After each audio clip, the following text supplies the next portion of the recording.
Yay, it looks like I was able to bring that up. Had technical issues this morning. Good morning, guys. Happy graduation day. You made it. 4 weeks. Went pretty quick, didn't it? Yeah. Does anybody have any questions? No? Okay.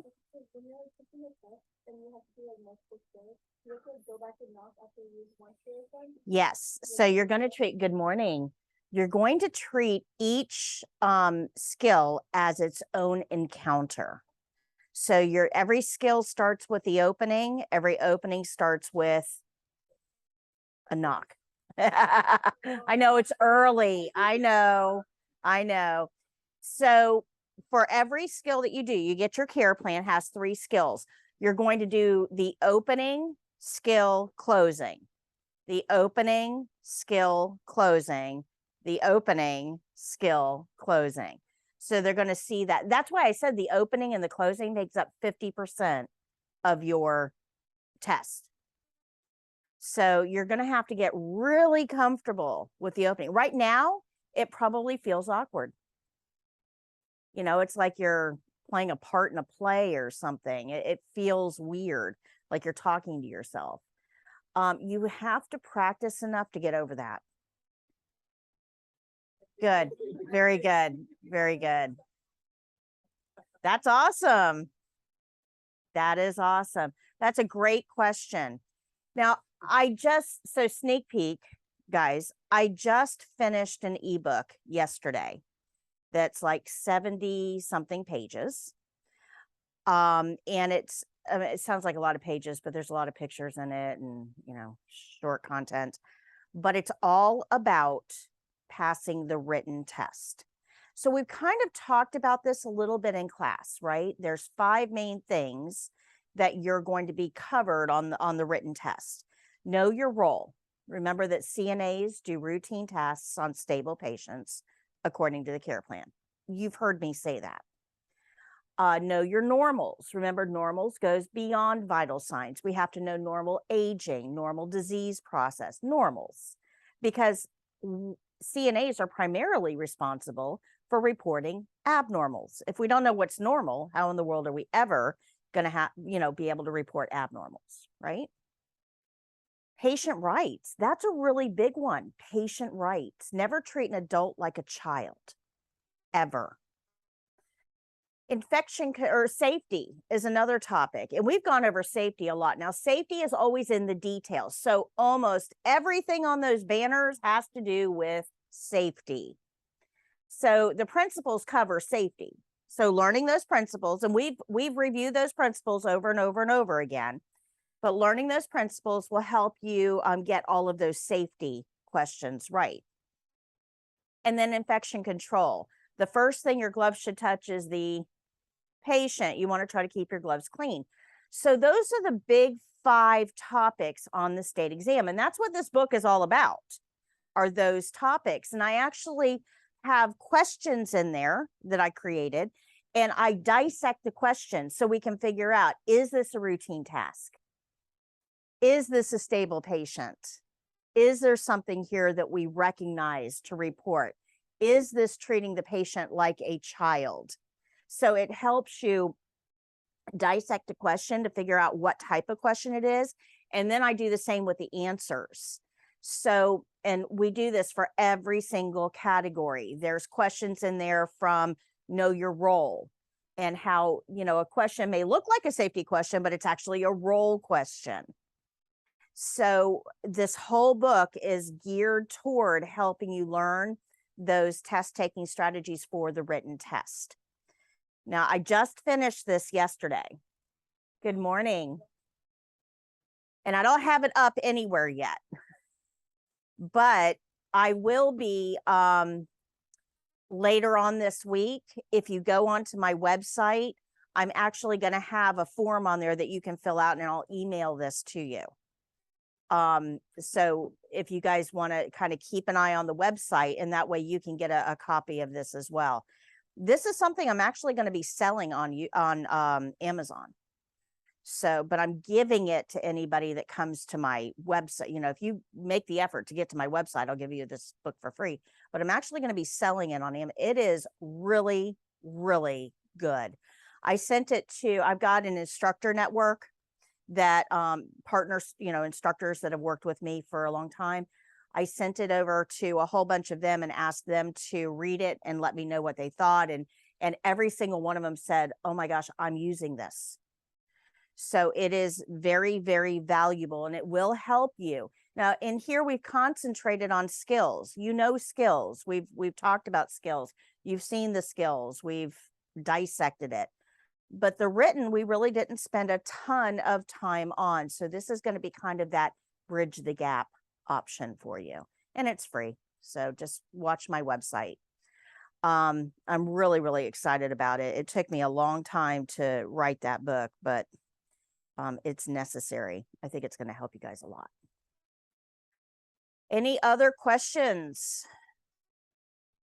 Can't believe you guys are done. Done.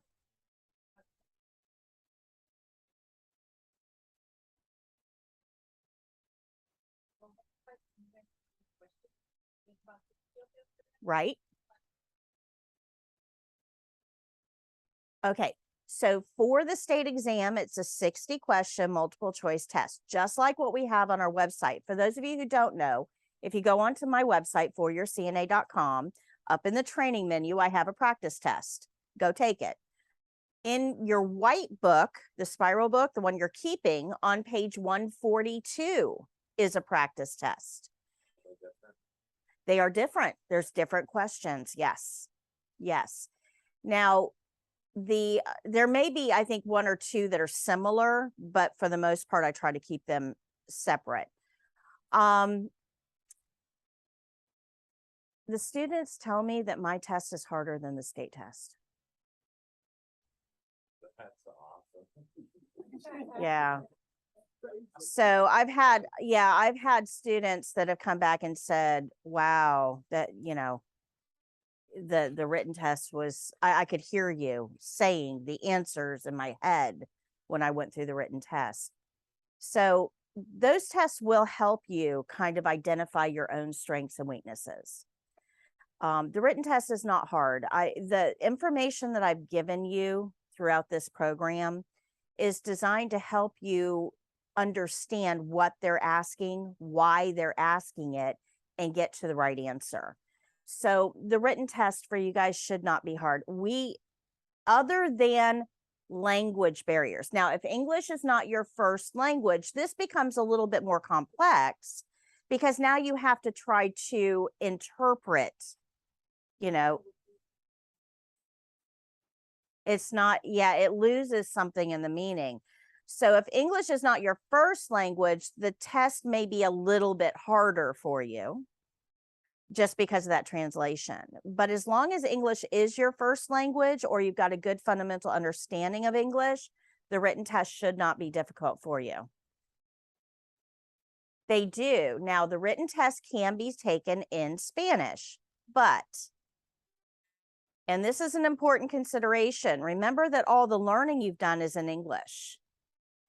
So you're used to hearing these things in English. And if you're now taking the test in Spanish, again, you've got that failure to translate properly situation. So we work with schools down in South Florida. In fact, Miami-Dade College is one of our very large partner schools. They have about 11,000 CNAs a year. And they use our program. They use our book. They use our online program. And my book is in English. I don't speak Spanish. I'm trying to learn, but I don't speak Spanish very well. So my videos are in English. Everything I do is in English. So those learners from South Florida, a significant portion of them are Spanish-speaking individuals. So they're learning everything in English, and they tried to test them in Spanish, and they actually found that the pass rate was much lower because of that that translation issue. When those same individuals went back and tested in English, same people, failed the written in Spanish, they tested in English, they passed. So just kind of keep that in mind. But other than language barriers, that's where I was going with this. Other than language barriers, we have not had a student unsuccessful on the written in a long time. Okay. So you guys are you're more prepared than you think you are. I promise you. The skills, that's another beast, because the skills you've got to actually do. And if you haven't practiced, it's going to feel very awkward, very odd, very foreign to you. And your chances of passing are not as good if you haven't practiced. So please make sure that you're practicing. Hello? Hello? Hi. Oh, come on in. I totally forgot you guys were coming. Oh, I'm so sorry. I didn't follow up. Guys, this is a local employer. They want to take a few minutes to tell you all about their fabulous work environment, and they're going to try to entice you to come to work. Okay, so come on down. Yep, they're all yours. All yours. Yes, they graduate. Super exciting. Yeah, I'm so sorry. I normally follow up on Tuesday to make arrangements for today. I totally forgot. It has, yeah. I was just telling them yesterday I finished up an ebook that I was writing. So I was like in writing zone all day. So some stuff kind of fell through.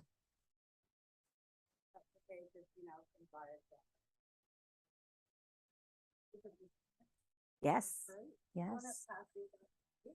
Absolutely.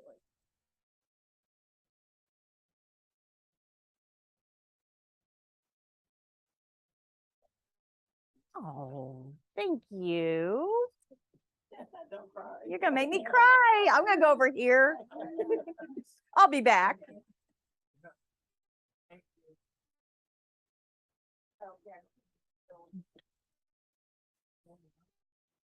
I'm sorry.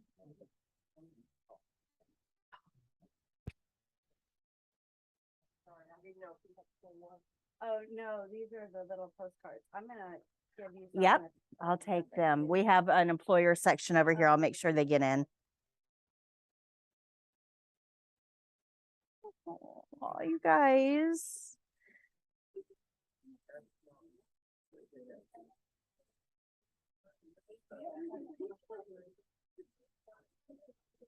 All right. Aww. This is going up on my wall, guys. Thank you. I've got my thank you card wall. So thank you so much.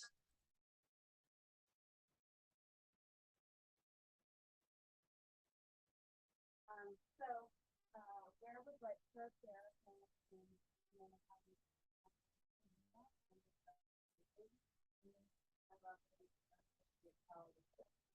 so I'm just going to tell you a little bit about, short structure and then what we're doing and what we're looking for. So we cover kind of a housing and we offer personal care services, which is the in-house your care assistance, and then your team. We offer 15-minute care, but a little less than on personal assistance that we give you a little bit of health system, or there are more independent some of your medication, all the things on the keep them safe. Then we offer illness and we also RA. We offer recently added CC and so we offer those services to both pediatric and geriatric to populate the care and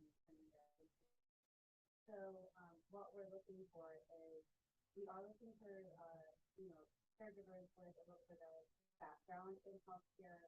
So if you guys now getting your CNAs, if you previously worked in a facility as maybe a patient care tech or if you do home health without your CNA license and have 7 months or more of experience, then we really looking forward to talking to some of you guys about experience, or if you guys know anybody else that's maybe not feeling this or that we have to receive the application. So Bright Start Care, we offer right now PRN positions. So it's, you know, the third party is like, hey, we have full shifts available. You know, with this patient or care, all of our patients are, you know, manually located. And then you get to say, hey, you know, this works with my schedule, this doesn't work with my schedule. So it's really great if you're going to survey yourself in school, so maybe going to LPN RN school, or, you know, if you have another job, you know, something to get a little bit of extra money. So, oh, and another thing I forgot to add is we also do staffing. So we staff for different assisted livings right now. The Grand is one of them. Forest Oaks is one of them. The Grand Forest of also senior living, and then Evergreen. So, you know, if you're not that person that likes to be one-on-one in the home setting, we also offer that. So you get to go into the facility, and the same thing, you get to pick what you want to work. So if you guys heard of travel nursing, the travel team is sort of like the same thing, but a local way of doing that. So we are Bright Start Care, just a little bit of background, is a national home health company, but it's franchised. So each location is independently owned and contracted. So our owner is Kim Poppy, and she comes from a background in nursing as well, and she is absolutely wonderful. She is a great boss, and she is just very empathic, caring, and she is the one who does my menu scheduling. You'll mainly reach out to her as a caregiver to you know, take her steps and stuff like that. So one of the things that we definitely pride ourselves in is compatibility. So what Kim tries to do and what we try to do is, you know, get to know our caregivers and get to know our patients very well. So when you come on to us, we'll ask you, you know, if there's questions about what it is, and we do that because we really want to match our caregivers with our, you know, clients. That way, because in the home health setting, you're caring for the patients on one-to-one basis with only people at home. So we really pride ourselves in trying to get that match with the patient and the caregivers. That way, you know, there's that compatibility there. It's not 100% foolproof, but we definitely try our best with that. And then, you know, same thing with the facility, because, you know, we sort of talk about what they do as a facility, and we get to see the doctor application as well. So, you know, that's some of the things that we pride ourselves in. We pride ourselves in those. So I personally was just an RN with this home healthcare company. I come from a background of working in hospital facilities, but I now become therapist nursing. And right now it's a very small company, but we are growing, you know, every single day, and I really love the team that we have here. You know, Kelly and Tim, awesome. Our current caregivers are amazing. Another thing we pride ourselves in is very low turnover. So, you know, not a lot of people come and go. So, once again, we really treat our staff as caregivers with, you know, compassion and respect as we would our patients, because without patients, we don't have caregivers. Without caregivers, we don't have patients. So, I personally look at it as, you know, no one is greater than any other one. So our patients aren't better than our, you know, caregivers, because, like I said, without one, we don't have the other. So I feel like everybody has to be treated with that respect and compassion. Of course, our main goal is safety and providing our patients with the best care. But if you don't take care of your caregivers, how do you take care of your patients? Right? So, you know, that's definitely something that we pride ourselves in. We offer, you know, referral bonuses. We do, and I'll let you do stars are. We do fun things because we don't see the bill. That means that we're going to be in the field. We don't have to be often. Like sometimes I don't remember. Like, people are going to come to the door and I'm like, I haven't seen you in a year, you know, it's hard. Right. It's hard. So we do stay in touch a lot. We do fun things, season things, interacting. Yeah. And Kim and I, we get to see the guys a little bit more, because we do, once we get to know our patients quite well. So we do living room visits and, like, meet and greet. So, you know, I'll stop in and just, We'll do living room visits, so, me or Tim will go out there and meet the patients and the families, just to try to get them, try to get them, to know us a little bit and try to get to know them a little bit. And then, we also do meeting groups where I'll go out with staff and sit down and say, hey, this is your staff member, this is what, how they are, we really pride ourselves in them, they're great caregivers. So you're not just stepping at the door, you don't feel alone, like, oh, I don't know anything about this patient. We try to, doesn't always, happen, there's a few clients we haven't gotten to do that with, but we depends on how busy we are, but we do try to do that with the majority of the clients, especially with our new staff, that way you're not feeling like overwhelmed and like, oh my God, I don't know this patient as a family, so, just introduce you guys a little bit. So yeah, that's a little bit about us. And we would love to hear from some of you guys, whether you guys have it, and some of you guys still have it. I have jobs posted on Indeed all the time. And if you don't have exactly a year of experience, we're okay to talk, about what kind of experience you do have. Because we don't have in-house training, it's really important to just put you in there and tell our clients that you have that training. Some agencies have it, we just don't. And so you have to understand where they're coming from. So that we're telling things that yeah. And I mean, you don't have to, even if you don't have experience with everything, there are certain things that we can train you on or talk to you about or teach you. So, if you do have at least 7 months or more of experience in healthcare, which, we've had for us, and it's not really that. And I will pass out my cards. I don't want to engage you guys with stuff. We have a lot going on here, so I want to volunteer. Okay. I will. I have 5+ years. Awesome. I can definitely do those here. If anybody else wants one, I know a branch. Yes. Well, we are the branch. Yeah. We cover Fernando and Fisher. The problem is I live in Homertown. Okay. Yeah. So I do have people that live out there that will say I want to just take single clients, but I don't want to take, just because we're young, we haven't really, we tried in the very beginning to say, oh, we just look at everything, and it just didn't work out, because I like to say work with the baby. Yeah. Some might not like to because we opened there for the time. Yeah, and then we know that in, and so we're really, we don't have a lot of clients in for something and personal care services we don't. But I know Kim gets a lot of referrals. But yeah, right. We don't have a lot of staff members who are willing to go from Spring Hill out there. Yeah. We have a few skilled nursing patients out there, so a lot of our nurses go out there. But a lot of the home health care, the home health aides and stuff like that, they don't want to go that far out there all the time. But I'd love to keep your resume on file in case you do, and if you have specific hours, if you say I'm available, Monday through Friday, or weekends only, or whatever, that's up to you on file for specific. Yeah. And once again, it's very flexible, so it's like, work with your schedule. If you are available at the time to discuss, then we just have to have no fun. Yeah. And really that's something. That's why we started something similar with that. Yeah. So, all right. Well, we don't want to take up your time. Oh, you're welcome. Thank you. I mean, I know you probably can't, you probably have a lot, but just in case. Thank you. I do appreciate it. Congratulations. You want to leave this because she's got one? Yeah, I do. I do. Yep. All right. Thank you guys. I appreciate it. Oh, no, that totally my fault. I lost track of the day. Thank you. Bye-bye. All right, so there you go, guys. You are in demand. In demand. So I found it interesting. They do staffing for the facility that a lot of you guys currently work at. So that's interesting.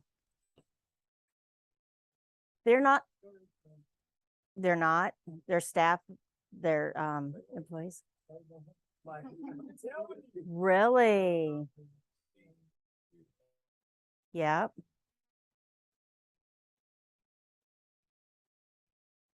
Really? That's something that they would probably need to know. Yeah. Interesting. So let's talk about that because that brings up a really, really important point that I wanted to talk about today. So let's talk about that for just a second, right? So we just had an employer come in that wants to hire you. And some of you have had dealings with some of their employees that were less than stellar. Okay. So how did that color your opinion of the overall agency? It did color my opinion of each person. Okay. What? She might have a child that is might be up all night long. She just do that. I need to sleep. Hold on one second. Oh, thank you. I appreciate it. Doesn't mean she's not. Okay. All right. So you're willing to look a little bit deeper and consider other things that are going on. Okay. Okay. Okay. But you had a different reaction. What was your reaction?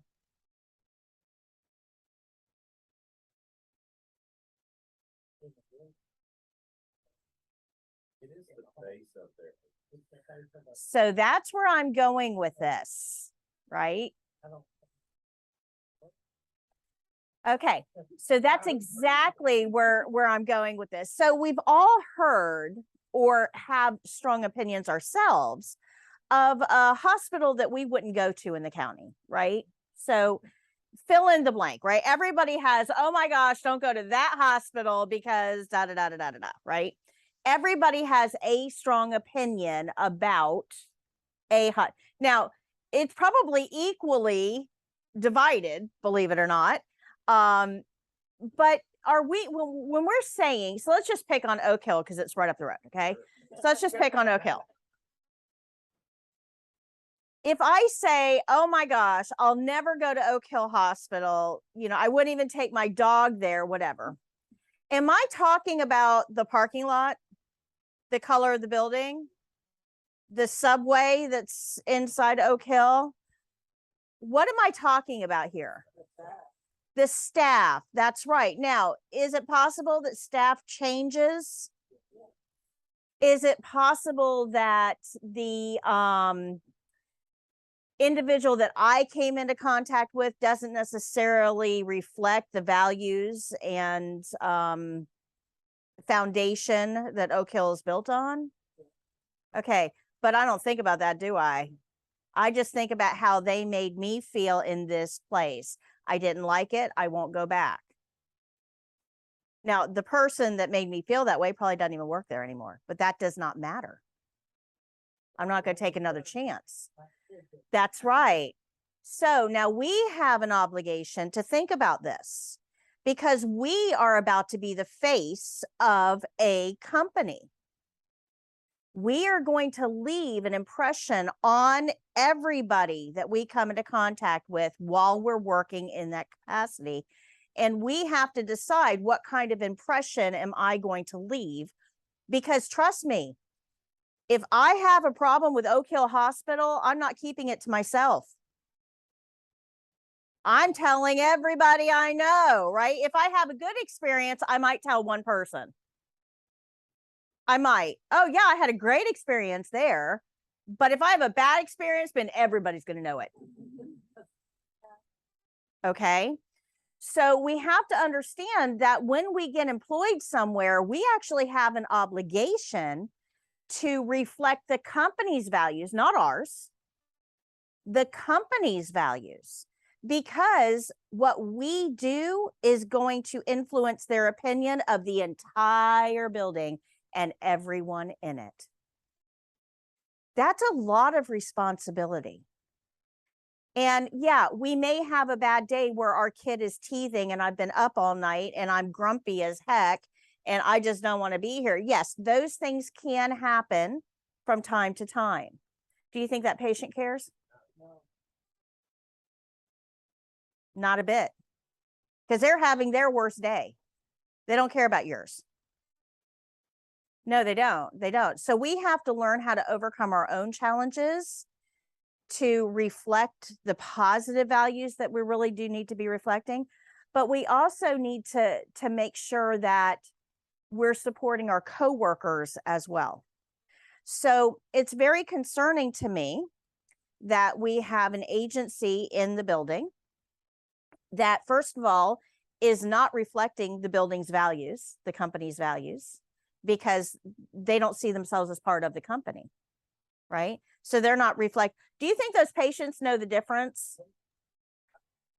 between an agency and a hired employee?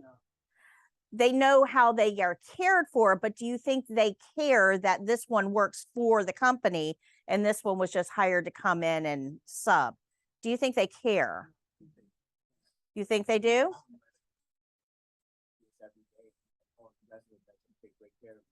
And then you have to make sure for somebody who doesn't belong, they're recognized. Okay. They see it. Okay. Oh, nice.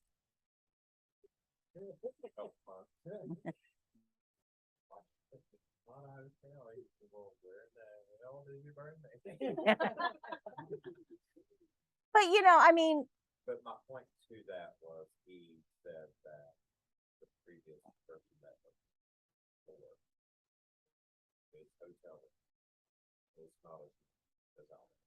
okay. So they recognize the way they're treated. They see that there's a difference and they recognize the staff that's there routinely, right? But if the agency staff is not treating them well, is that going to reflect poorly on the agency or on the facility the agency people are working at? Yeah, that's a problem. Because the problem here is that, let's say that I'm a facility and I hire an agency I hire you to come in as an agency person. I have no real control over you. I hired a company, the company sent you. I don't really get to pick, right? The company sent you. Now, if I don't like you, if you're not performing well, I can tell the agency, hey, don't send that person back, but the damage is already done. So we have to be aware of our impact on this entire industry. And sometimes it's really hard to see, we're just kind of focused on, okay, what's my schedule? What's my pay? When do I show up? Where do I go? We kind of focus it back on us, but we really have to understand that there is a much bigger picture here, much bigger than us. And we've got to kind of rearrange our thought processes a little bit to make sure that we are truly reflecting the company standards. Even if we're not working for the company, even if we're agency, we still have an obligation to reflect those company standards as well. Clearly, they fell short. They fell short. So how can we use that as a lesson for us? What are some things that we should be looking at as employees? Okay. So what are some things that we could do to maybe help promote a positive image, positive corporate image? What are some things that we can do? Oh, integrity is a big one. Do you guys know what integrity is? Integrity is doing the right thing when no one's looking. When you can steal something and know for sure that you'll never get caught, but you decide not to steal it because it's wrong, that's integrity. Doing the right thing regardless of a lack of consequences. Does that make sense? So integrity is a really big one. Do you know that one of my students actually got caught stealing $30,000 from a client? Now, I still cannot figure out how somebody sat through 4 weeks of me and thought it was okay to go out there and steal $30,000 from a client. I still cannot figure that out, because if you haven't figured it out yet, I am against that. And if you find yourself in jail for stealing $30,000 from a client, you will be receiving a visit from me. And it won't be a pleasant one, because I'm going to tell you what I think about you and how you are representing me and my values. You went to my school, you graduated from here. You are out there reflecting me now. So if you decide to steal $30,000, just know I will come see you. Integrity is a big one. What made that so stupid is she stole 10 and they knew she stole it. It was a house, a client was by himself. He had a safe. She stole 10. The client reported it to the cops. They set up a sting, put $20,000 in there, and she took it. That's what she gets. Oh my gosh. Unbelievable. I mean, so not only was she unethical, she was just plain stupid. That's horrible. Horrible. Horrible. Don't be that person. But let's talk about things that maybe small actions that we can take to help promote a much happier work environment.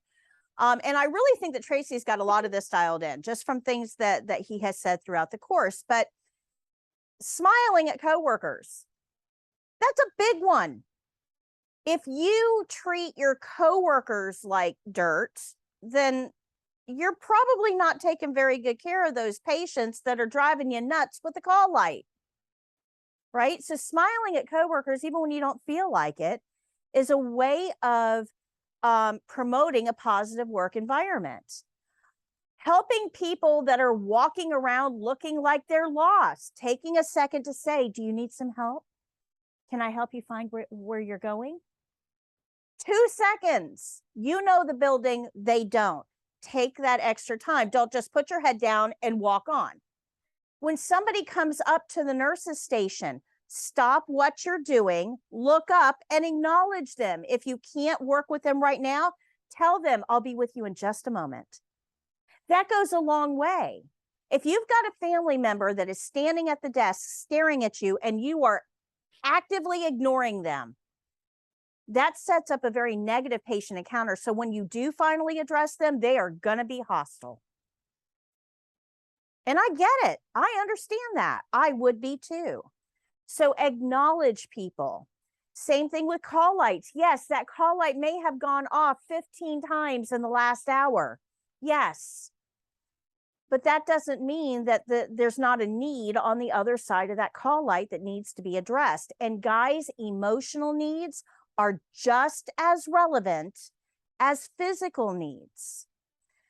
This happens a lot when somebody goes into a facility, right? The first week in a facility is like hell week. But let's figure out what got them there, right? They didn't call up and say, you know what? I think I'd like to check in for a little R&R. It's not a hotel, right? That's not how they got there. Most people get to a facility because they get sick and they go to the hospital. A discharge planner at the hospital, some random individual that nobody knows, comes in and says, you know what? I don't think you can live at home anymore. You're going to have to go somewhere else. Excuse me? Who are you to make that decision for me? What do you mean I have to go somewhere else? I can't afford to go somewhere else. Where is that somewhere else? What are they going to do for me? Who is going to be taking care of me? What's going to happen to my house and my car and my cat? And they end up in our facility and they've lost absolutely everything. Everything. Imagine waking up tomorrow morning and you don't have a vehicle, you don't have a home, all of your possessions are gone except for one suitcase. That's all you can take with you. Your pets, who knows where. Family members, they might visit once a year because they're too busy working, trying to make a living. And you are all alone and you feel like nobody cares. Those are our patients. So yeah, the first week is hell week. They might be on the call light 100 times an hour, but it's because their entire life has been turned upside down and they don't have a solid surface to stand on. They are scared to death. Now, normally we'd pick up our phone and call our best friend. Oh my gosh, do you know what just happened to me? And you'd get some emotional support. You might call a brother or a sister and get some emotional support. The problem is that when you end up in a facility, you're there because there is nobody as a safety net. You have no emotional support. You are all alone. So the only thing that you can do is hit that call light and hope a friendly face shows up that cares. And most of the time, we don't. We just go in and we yell at them. Why are you using the call light again? I got things to do. I told you I'll be back in an hour to give you your shower. That's not really the welcome we want to give them. And what is that going to reflect on the facility? Right? So yeah, we're frustrated. Absolutely. Those call lights, man, that when I worked in a facility, I would go home and dream about call lights. They go off nonstop. I get it. I do. I've been there. I'm not talking from an administrative suite somewhere. I've been in the trenches. But I also know that if you give just a little bit of compassion and care and you help that patient transition into their new environment, they will be much easier to work with. So just a few minutes of compassion when those call lights go off instead of being in a hurry. I know you're in a hurry. I know there's way too much to do. So that brings me to my next subject. We are 180,000 CNA short. That's a whole lot of positions out there that need to be filled. You are in demand. Everybody wants you. Everybody needs you. You're not going to have any trouble finding a job. I mean, literally, they're beating the door down to come in, right? You're not going to have any trouble finding a job. That's not an issue. But how do you think we're going to get out of this CNA shortage? We're not going to do it by you going home and telling everybody in your circle, I hate my job. I am a glorified butt wiper. Nobody cares about me. And if you portray your industry in a negative light, why in the world would anybody want to sign up? So if you want to keep working short-staffed, tell everybody how horrible your job is, because nobody will sign up. If you want to get out of this, you need to recruit anybody that has a heart. If they have compassion, we can train them on the rest. If you know somebody that just has a heart, you need to start working on them, how great your job is. You need to focus on the positives, not the negatives. Because why in the world would anybody want to be a CNA if all you heard was how horrible it is? So we actually have an obligation to safeguard our reputation as well, not just the facilities. Good. And then you have your own personal reputation to safeguard. Now, this one actually made news this week. So that's why I want to talk about it. We've all heard of HIPAA, right? HIPAA is the law that says you can't share information with people that don't need it. It's pretty simple, actually. And violations of HIPAA can have a very big consequence. Monetary, jail time, your certification, you can have some consequences to it. But sometimes the lines get blurred. Sometimes it's hard to see that you're stepping over the lines, especially with social media. A lot of people would get on social media, and as long as I don't show their face, it's fine. Or as long as I don't say their name, it's fine. You should not share anything that happens at work with anyone that doesn't need to know. They are not there for your personal, I don't even know the word for it, attention seeking, because that's all it is.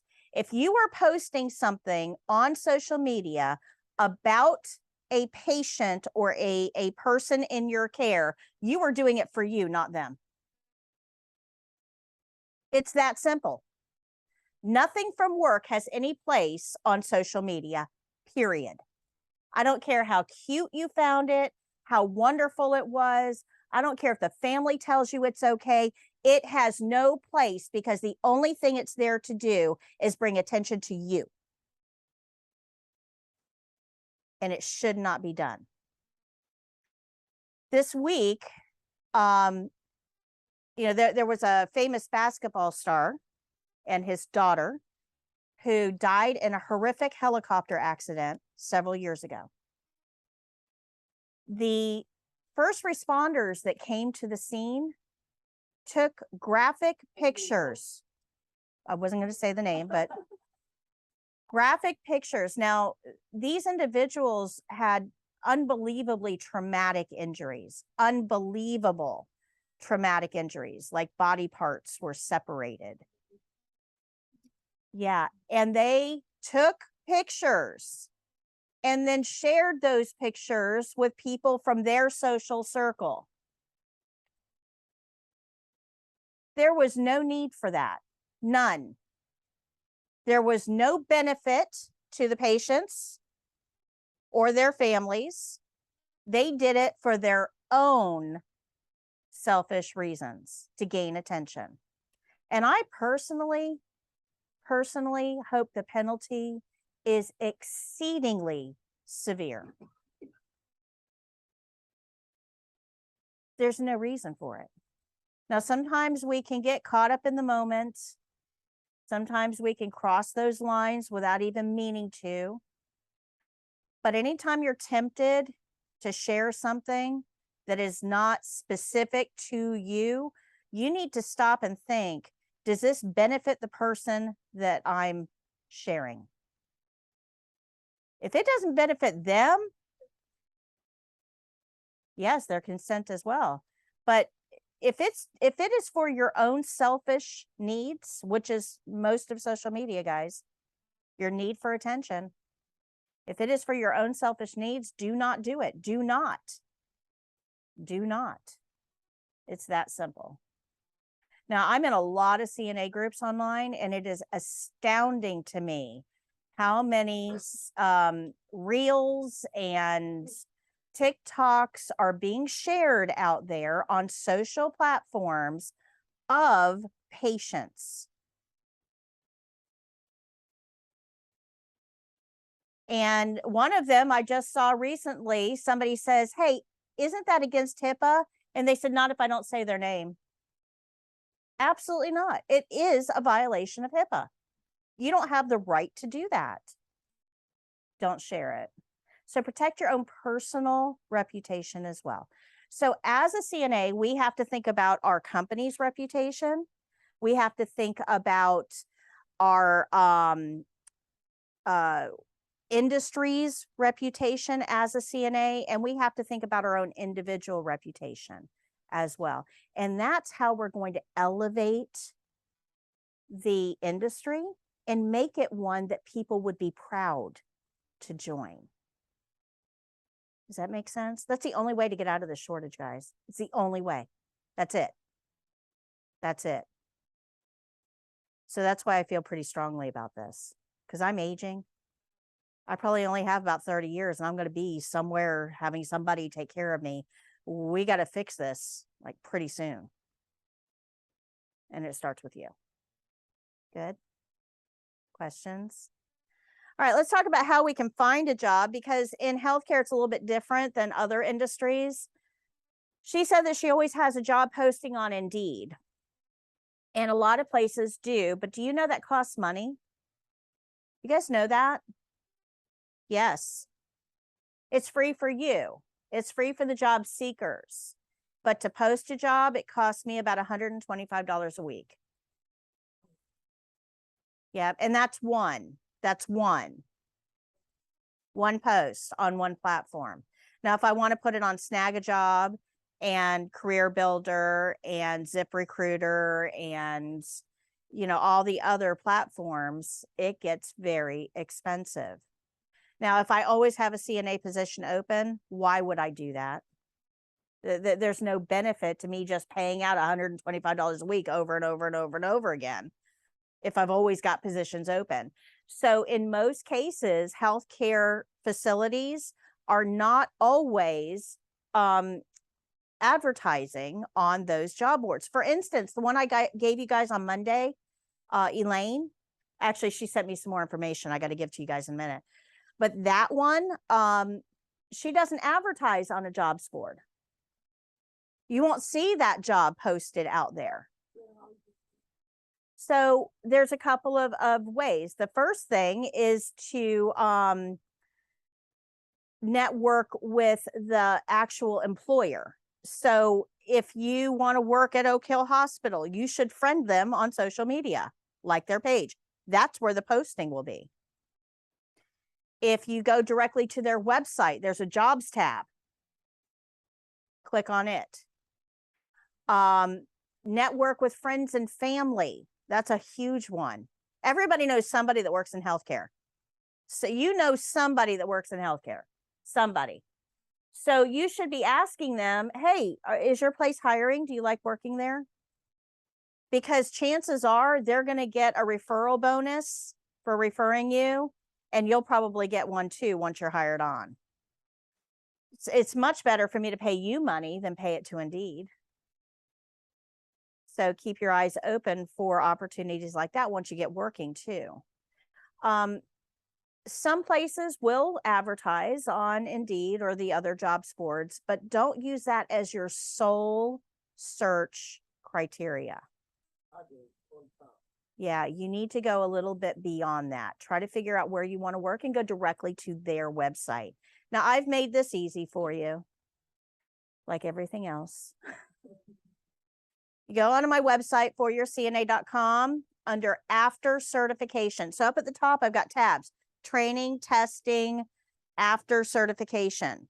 If you click on that after certification tab, I have a local jobs board, and I have every hospital, every nursing home, every assisted living facility, every home care agency. They're all there, and they're clickable links that take you right over to their job posting page. You have to do no work here. Just go to my website, look at the list, find one, click it, and it goes right to their website. Right to the page you can go to apply. I made it super easy. So when you're asking, how do I find those jobs? Start with our website, because I don't charge them.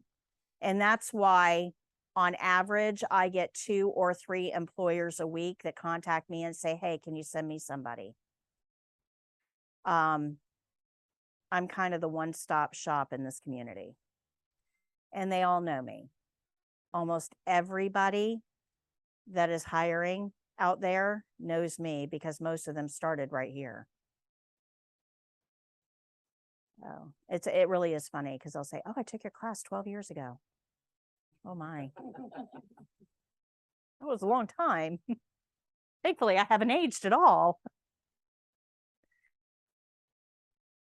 But we're going to do everything we can to help you get hired as well. Any questions on that?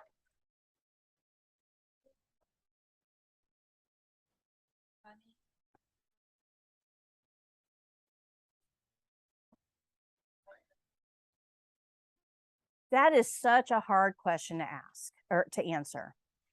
And that's because there's a lot of variables involved. So the first thing they're going to look at is, how much experience do you have? If you're brand new to the industry, you're not going to get as much as somebody with 5 years experience, obviously. The other thing is, what does the job entail?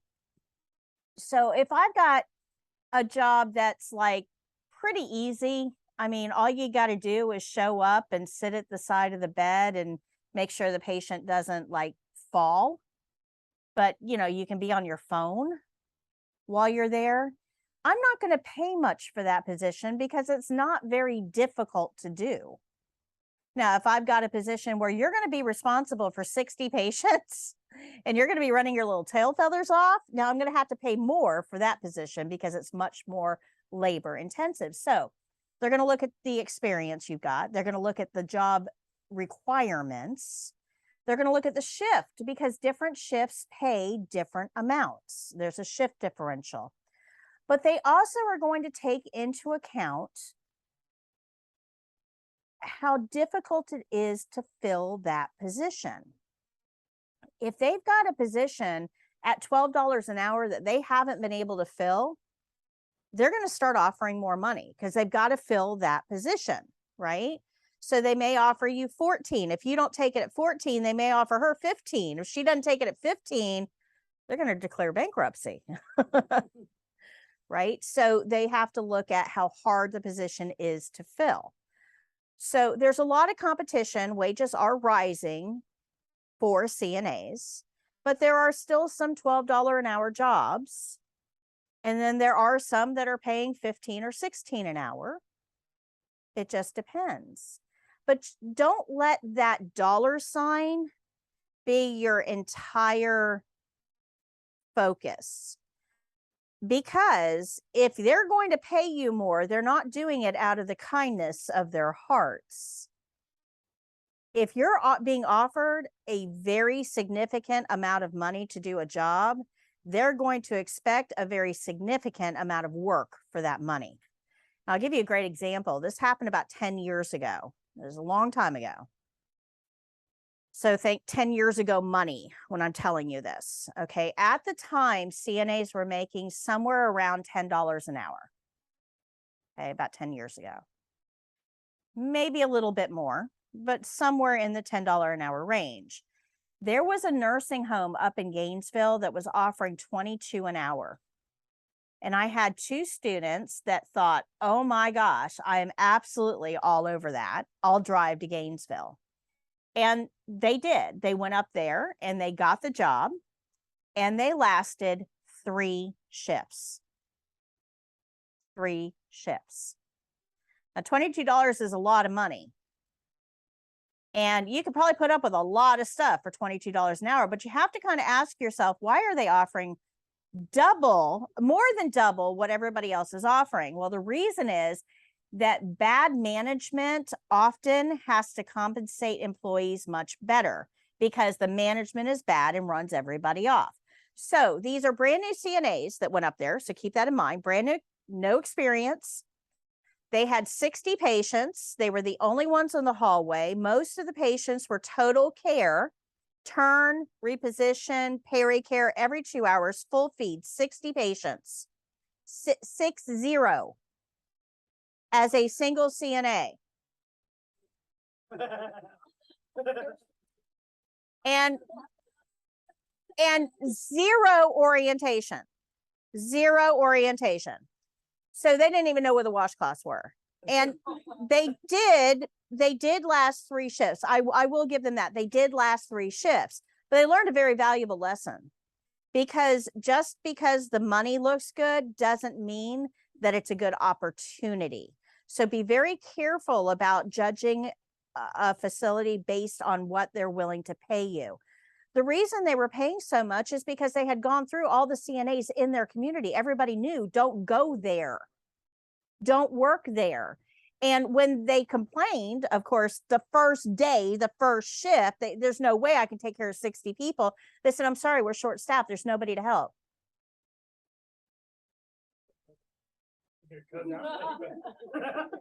So yeah, and they came back and told me about their experience so that I could pass it on to other people, right? So be very, very careful. Don't let those dollar signs blind you. You have some questions you need to be asking. And one of my questions would be, why are you offering double the going rate? Why?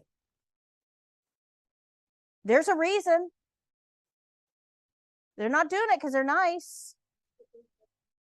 It is a big red flag. Yes. Now, agency work does pay more, right? So if you go to Bright Star, they will pay, and they assign you to Oak Hill Senior Living. They will pay more, but there's a couple of caveats to that. Number one, it is not a steady job. If you're okay with that, it's a good opportunity. You get paid more. There's no benefits to it, right? So no health insurance, no paid time off, no vacation, no 401k, nothing like that. It is just straight money for time. But it also offers a lot of flexibility. Like I worked agency when I was in nursing school. When I transitioned from LPN to RN, I worked agency. It was a great fit for me. I got paid a lot of money. It was on my schedule, right? And I could pick up shift quickly. They could call me at 2:30 and say, hey, we need somebody at 3. And I'd say, I'm on my way. Be right there. So it was a great fit for me, but it's not a great fit for everybody. And now it would be a horrible thing. In my situation now, it would not be a good fit. So you have to figure out what's a good fit for you, but agency does pay more. Generally speaking, if you're not getting benefits, you get a higher rate of pay. A lot of places right now are offering sign-on bonuses. And man, that looks attractive, you know, $1,500 sign-on bonus. People get a little frustrated when they realize you're not getting that for walking in the door. They're going to give you part of it after 30 days, part of it after 3 months, and the rest of it after 6, or it's a schedule that they pay it out, because otherwise what would happen? Absolutely, 100%. So they got to find a way of keeping you there. Okay. So these are all things that you need to know when you're looking for employment.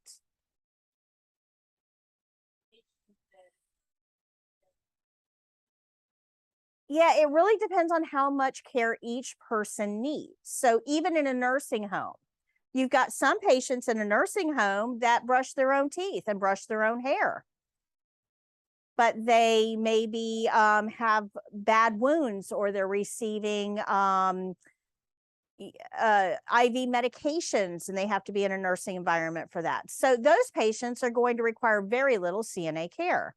And right in the next bed, you've got a patient who is total care: feeding, dressing, bathing, grooming, pericare every 2 hours, turn and reposition. So, you know, I can put those 2 patients in the same room, but they don't require the same amount of care. So there's no way of saying, you know, a CNA can handle 10 patients or 14 patients, because each patient requires a different level of care. Now, on the same spectrum, patients change, right? So right now you might be able to handle 10 patients because, you know, some of them need more care than others. You can handle 10 patients. But one of those patients has a heart attack and has to get sent out. Another one falls, and a third one is having a diabetic crisis. Now, can she handle 10? No. So it all happened in one shift. So just because I can tell you you can handle 10 doesn't mean that you're going to be able to handle 10 all shift long, because patients change. There's nothing concrete about it. It's not like factory work. So I can't answer that question, because it depends. It also depends on your level of experience. Me, I can probably handle 10 total care patients, no sweat. No sweat. Turn them every 2 hours, pericare every 2 hours, feed them. I could probably handle 10 patients. You probably couldn't, because you don't have the same level of experience that I do. And you haven't worked out your prioritization and organization skills. No offense.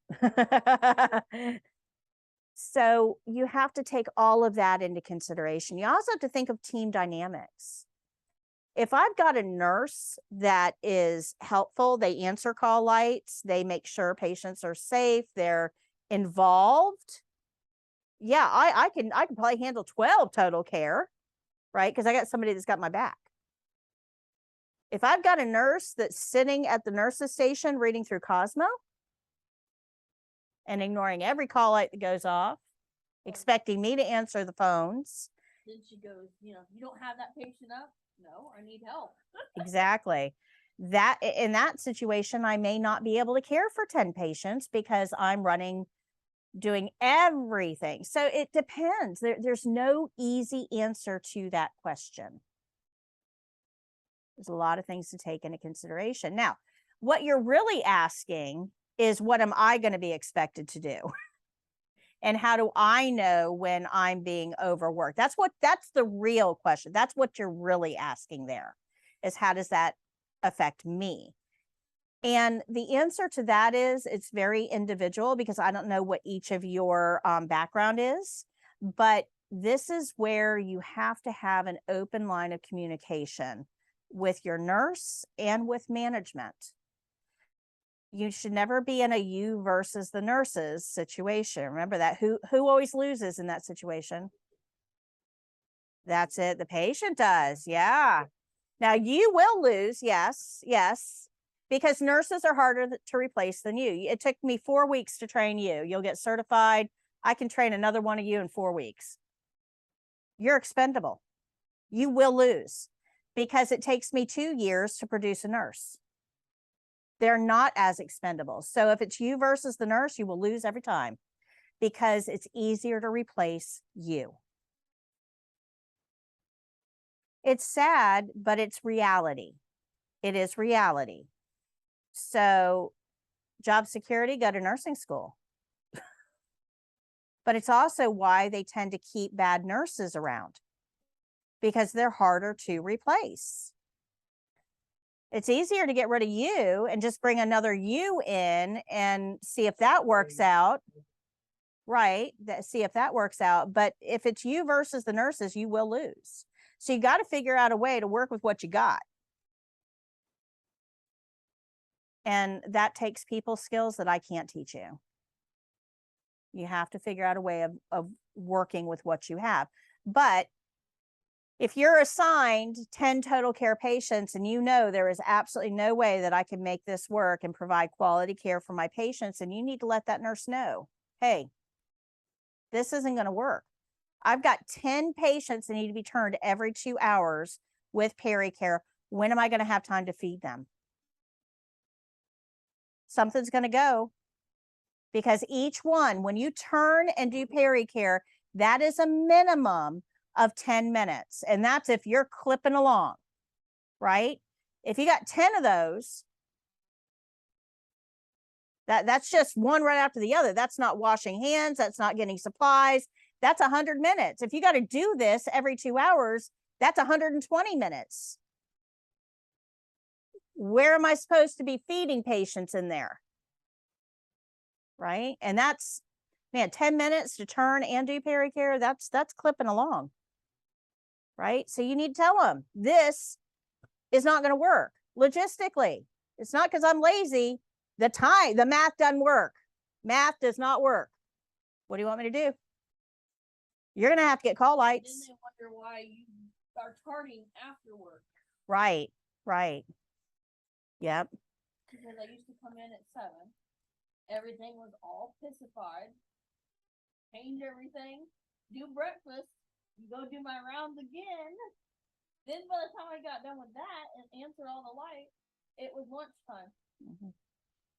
Yep. And you need to let the nurse know because the nurse may not be aware of that.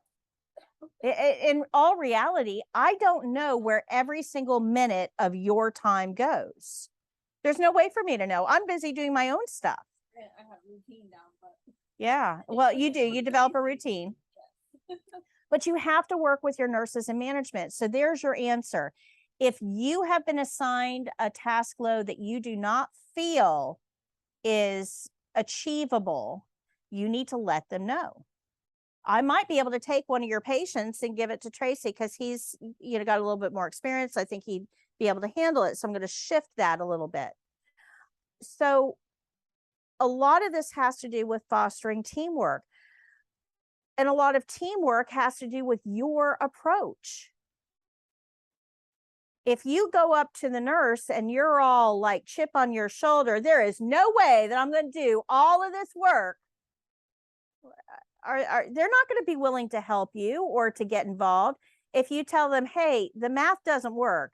It takes me 10 minutes to turn and change each one of these patients. And I got 12 of them.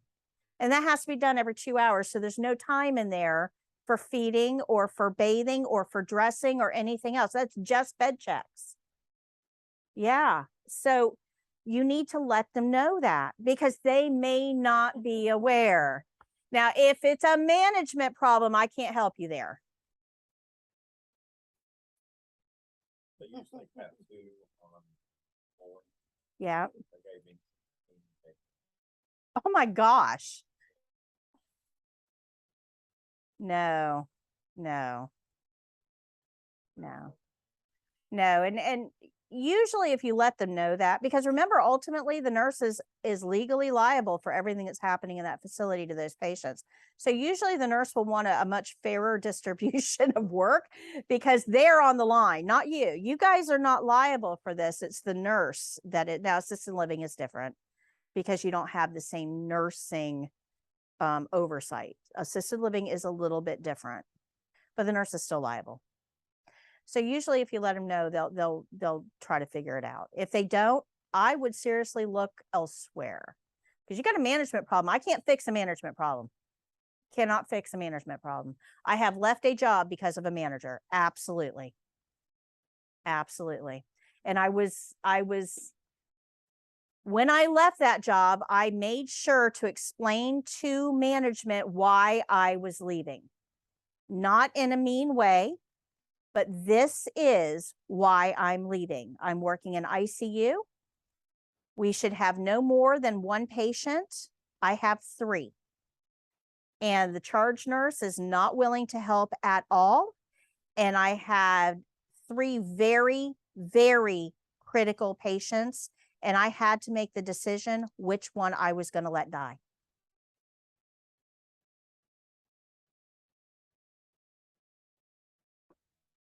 So I am not making those decisions. That is not why I became a nurse. This is not battlefield conditions. There is a charge nurse there that is more than willing, capable, but unwilling to help, to take on a patient, to redistribute the load. But I've got 3 critical patients here and I am only one person, and they all 3 require 24-hour bedside care. It's impossible. So I was very vocal about why I left that position. Well, they did do something about it after I left. They did get rid of that manager, that shift supervisor, so that, somebody that hopefully got into that position that, was able to manage more effectively. But if nobody knows that there's a manager problem, is it ever going to get fixed? No. So that manager had run off many other nurses. Yeah, probably. And it wasn't until I spoke up that they did something about it. Upper management did not realize this is why everybody was leaving. So sometimes you have to be the squeaky wheel. You have to. Otherwise things don't change. But if you've got a management problem, I can't fix that. Start looking elsewhere. You guys are in demand. There is no shortage of jobs out there. If you're not happy where you're at, find a new place to be happy at. It's that simple. You will find your place. You will.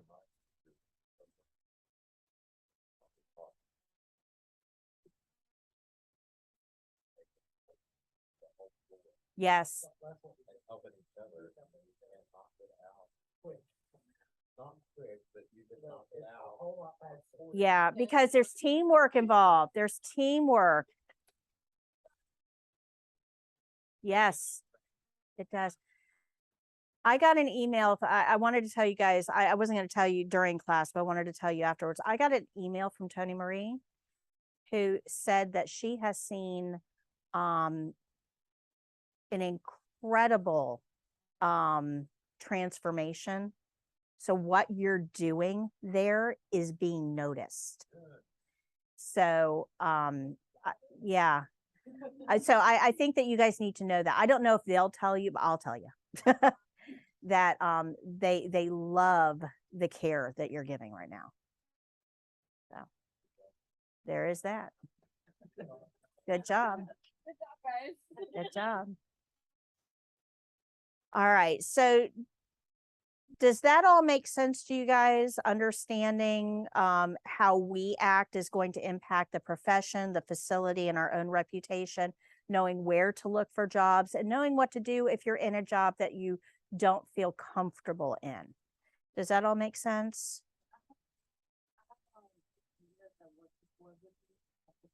Mm-hmm. I feel like the two things about exactly what I'm doing right now. I think the course of CNA to be certified. It's almost like a caregiver, but I want to be certified. Right. And then I asked her, what are you doing it's the same thing, but I'm not certified, but she's working at the DNA. That can be possible? Okay, so let me explain this. This is alphabet soup, what we're about to go into here. Maybe like a, with private science and more have to talk. Okay. So there's a lot of initials out there. Now, CNA can only be called a CNA when you've taken the state exam. So it is very, very, there's a legal precedent there. You can't call yourself a CNA if you're not certified. Okay. But we can call you anything else. Anything else. Pick a name. Right. And if you don't have one, make one up. Okay. So you will see TNA, temporary nurse aide. That expires the end of this month, by the way. That was active during the pandemic when schools were closed down. They still had to have a way of having staff. So they developed this temporary nurse aide thing, but it expired. Don't worry about that. You'll see them out there, but that will go away the end of this month. You've also got PCA, patient care attendant or patient care aide or personal care aide. The initials PCA can stand, could stand for Penelope, comes from Argentina. I don't know. Their initials that don't mean anything, right? You've also got NA, nurse aide, means they're uncertified. You've got PCT, patient care technician. You've got, HHA. You've got, what was I just saw a new one, caregiver assistant or attendant, something like that. So CGA is a new one. It's alphabet soup out there. None of them means anything. They don't mean anything. I can string a couple letters together and give them to you if you want. It doesn't mean anything. So the only certified is a CNA. That means that you've gone through a testing process, you passed it, you are certified. The Board of Nursing recognizes you and you're on a list. The rest of those are not on lists anywhere. There is no list for patient care tech anywhere. So CNA is separate from all of these other things, but you'll find that they do the same things from the outside. If you're looking from the outside in, they do the same things. We actually talked about this on the first day a little bit, but I want to talk about it a little bit more today. So from the outside, you will see all of these other alphabet soup people, right? Bathing, feeding, grooming, dressing, toileting. Are those nursing skills? Those are personal care skills. Anybody can do, you can do a personal care skill on your neighbor that you're just on, very, very informal terms with, right? You don't have to have a license to help somebody bathe. You don't have to have a license to help somebody eat. They're just personal care. So you don't have to have anything. This is why you can work in assisted living without any certification, because assisted living is personal care. Anything you do for yourself every day, bathing, dressing, grooming, toileting, mobility, that's personal care. Now, CNAs, what sets CNAs apart is that CNAs observe and report. That is the one thing that sets CNAs apart from all of these other things. Notice it's not something you can see. So if you look in from the outside, everybody looks like they're doing the same thing. Bathing, dressing, grooming, right? They look like they're doing the same thing. What sets a CNA apart is invisible. Observation and reporting. You know what normal looks like, so you report abnormal. Now, if you aren't reporting abnormal, are you operating as a CNA? No. So understand that most of what you're going to do as a CNA is not something that can be seen from the outside. But if you've got a nurse that doesn't want to hear it, that nurse does not understand your role. And there's a lot of nurses out there that don't, by the way, don't have a clue. I was one of those nurses, had no clue what a CNA was until I started teaching and I started figuring all of this out. I went into the statutes. I went into the Nurse Practice Act. I went into the Florida Administrative Code. I went into the National Board of Nursing. I did an entire research project on CNAs. And that's how I figured all this out. It's not visible from the outside, but that's why you've got somebody that can say, well, I do the same things as a CNA. Yes, you probably do. But the thing that sets it apart is the observation and reporting. Now, in addition to that, CNAs are trained on a few nursing tasks like vital signs. Okay. A lot of those caregivers probably don't know how to do vital signs, but they can be trained. I can train my husband on how to take a pulse. He's not a CNA. He's not anything other than my husband. But as a nurse, I can train him. I can train a family member to empty a colostomy bag. They're not anything but a family member, right?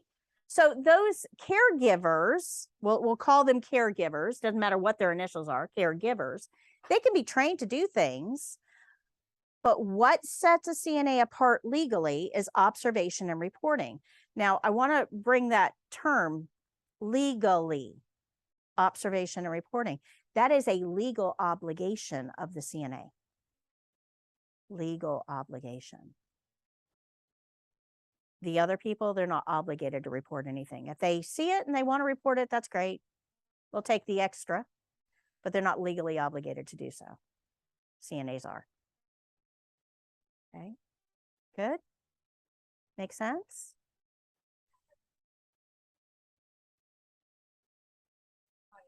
Right. Oh, we're going to get into that today. We are going to get into that today. All right, so before we transition into that, let me get your scores for chapter 10, please.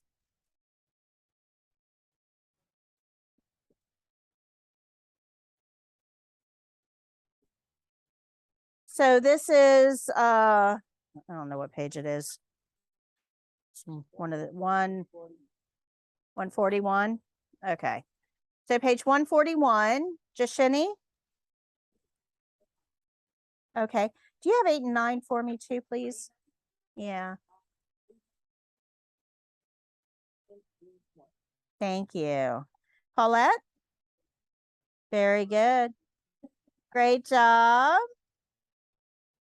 Ty? Do you have 8 and 9 too? Good. Thank you. Jordan? Jordan's not here. Brianna? Thank you. Lauren? Thank you. Ashanti? Thank you. Freddie? Okay. Savannah? Thank you. Daniela? Thank you. Donald? Can I get 8 and 9 for you from you? Thank you. Tracy? Thank you. And Brittany? Oh, okay. No problem. All right. So let's go to page 122 real quick. Once you get certified, you will have to renew your certification. Renewing is actually pretty easy. You never have to take the test again as long as you're renewing. So the test is one and done as long as you keep renewing. Renewal is pretty easy. You go onto a website, you click 2 boxes, you pay the fee, and you're renewed. That's it. No, that is for Florida. Okay, so let's talk about that. Look at the next page. Yeah, the next page on page 123 is the Board of Nursing contact information. So if you want to move, let's say you get certified here in Florida and you decide to move to Colorado. you're going to want to contact Colorado and say, I am a Florida CNA. I want to be a Colorado CNA and find out what the process is. Some states do reciprocity, which means they will give you a certification in their state based on the fact that you have one already somewhere else. Not all states reciprocate with Florida, though, because Florida allows challengers. And they don't know if you've gotten all of the information you needed to get. Remember, this is a test prep course. We did not go in and do clinicals.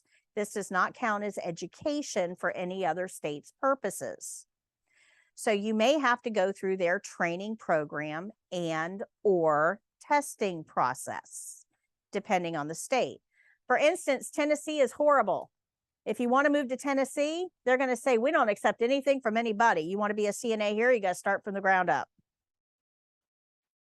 So if you're going to move to Tennessee, I would maybe look at working in Alabama over the state line.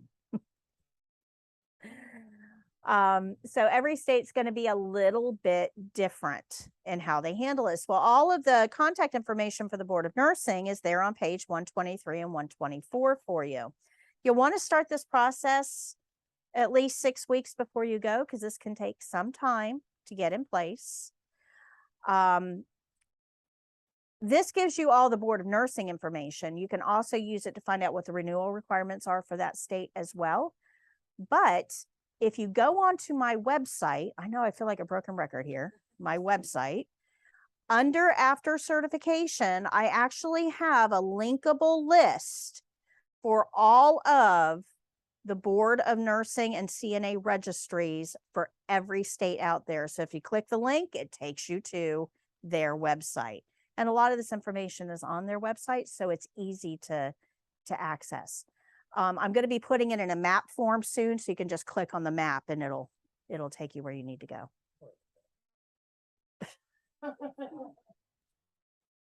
I don't sleep much.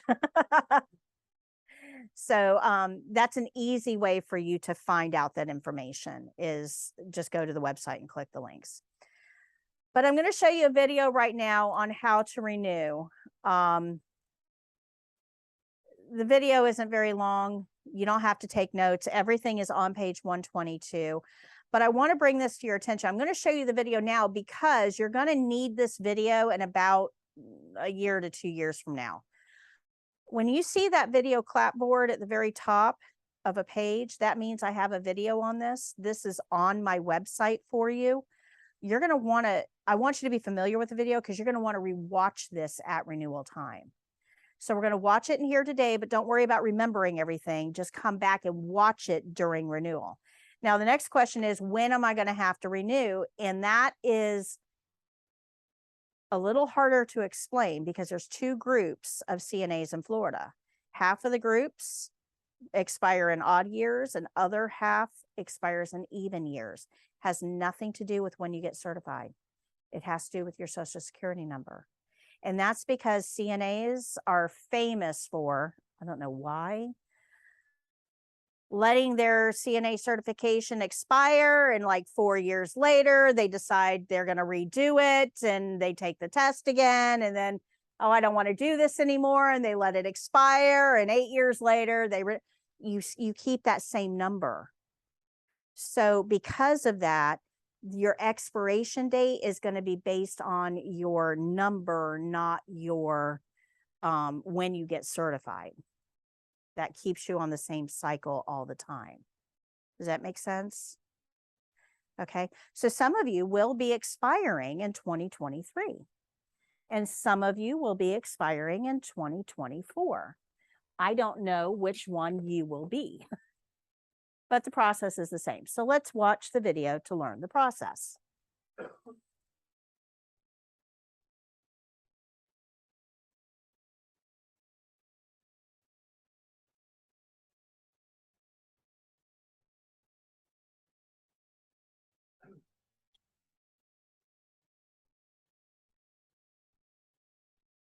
Nope.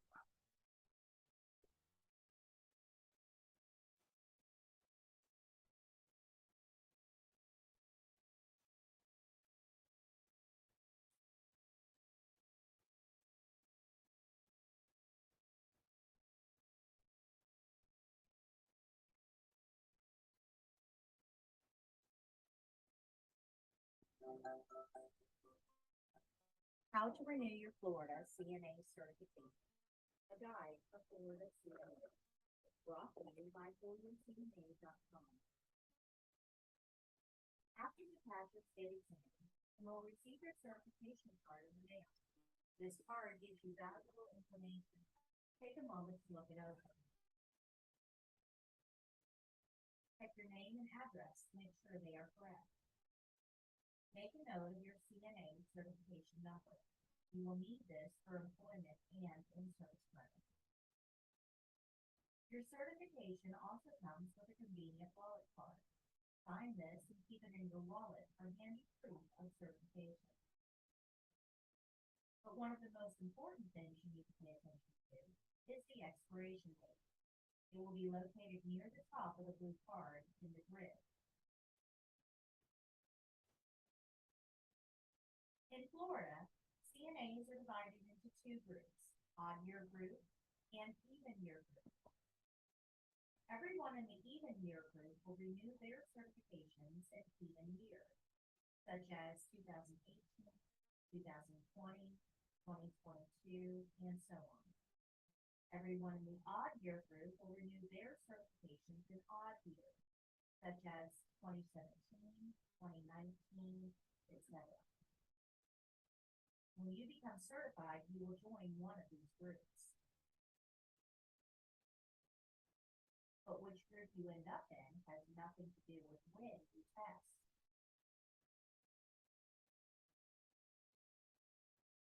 You will be assigned a group when you receive your first certification, and you will remain in that group even if you allow your certification to lapse and you retest later in life. So how do you know when you will have to renew? It's easy. Check your expiration date. Every certification will expire on May 31st, either in an odd year or an even year. You need to know which group you are in. This is Jenny. Jenny became a CNA in 2017. She was placed into the even year group, so her expiration date will be in even years. She is joining a group already in progress, so her expiration date will be the same as theirs, regardless of when she became certified. Everyone in this group has the same expiration date.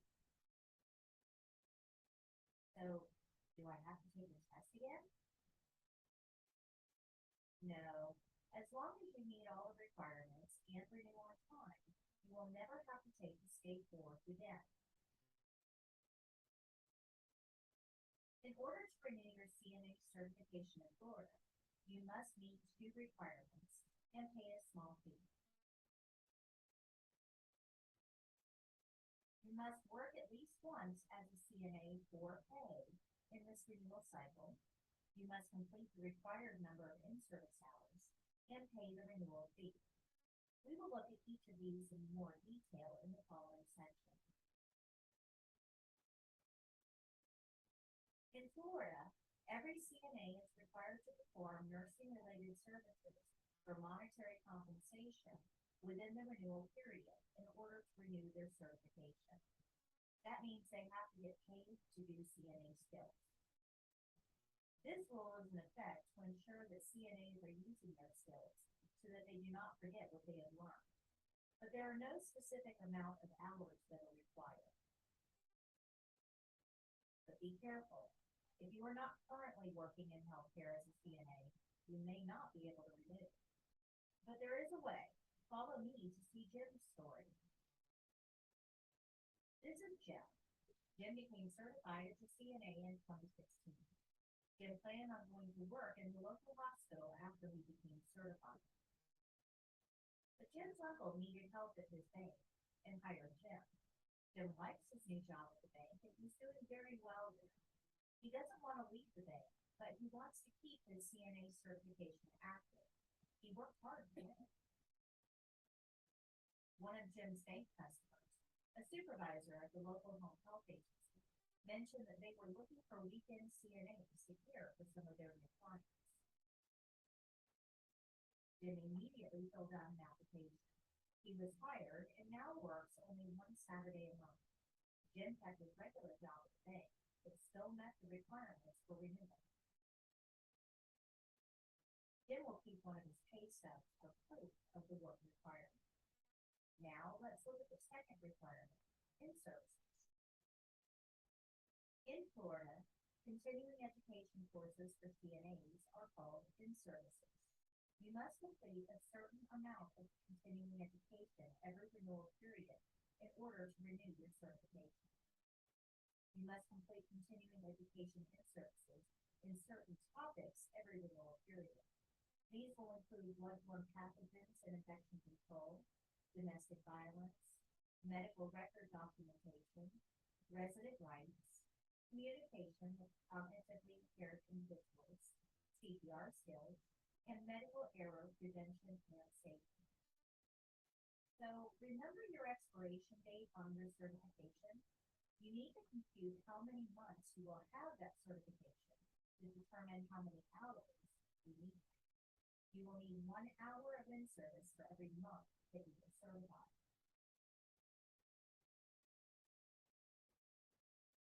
First, locate the date that the certification was issued.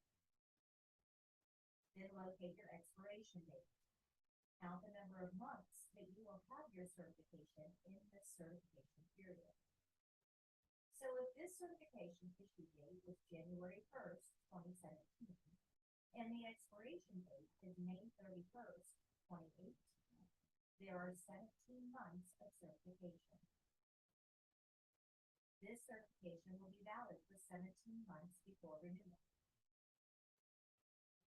So this certification will require 17 hours of in-services for it. Once you have done your required topics, the remainder of the hours can be in a topic you choose. Choose topics that relate to your work environment or an environment that you want to work in. Topics you choose are entirely up to you, and the choices are endless. In-services can even help you if you want to change jobs. How? I'm glad you asked. Let's say that you currently work in a dementia unit. But then your friend tells you about a job opening at a local hospital. You've never worked in a mother-baby unit, but you really want this job. You can complete in-service topics related to this new opportunity to show motivation. This shows that although you lack experience, you are willing to learn. Supervisors like that. Now that you know how many in-service hours you need for renewal and what the required topics are, you need to find out how to get them. Most workplaces require an orientation session for new employees. Some employers will give you in-service credit for completing these modules during orientation. In-services can be awarded for watching videos, classroom instruction, formal group discussions, or even self-study at home. This is a great interview question. Do you offer in-service training hours? In-services can also be awarded for topics discussed in monthly workplace meetings. Sometimes hospitals and other community agencies will host continuing education opportunities. These are often advertised online or in community newspapers or bulletins. But for many CNAs, the easiest way to get your required in-services is online. There are many online in-service providers. Each is structured a bit differently, but most have some sort of free trial. Simply search for CNA In-Services Florida in your favorite search engine. If you are unsure if the provider you want to use is recognized by the Board of Nursing as an approved provider, you can check them out on CE Broker. Go to cebroker.com. Under course search, select your state and your profession, and then click the Begin Search bar.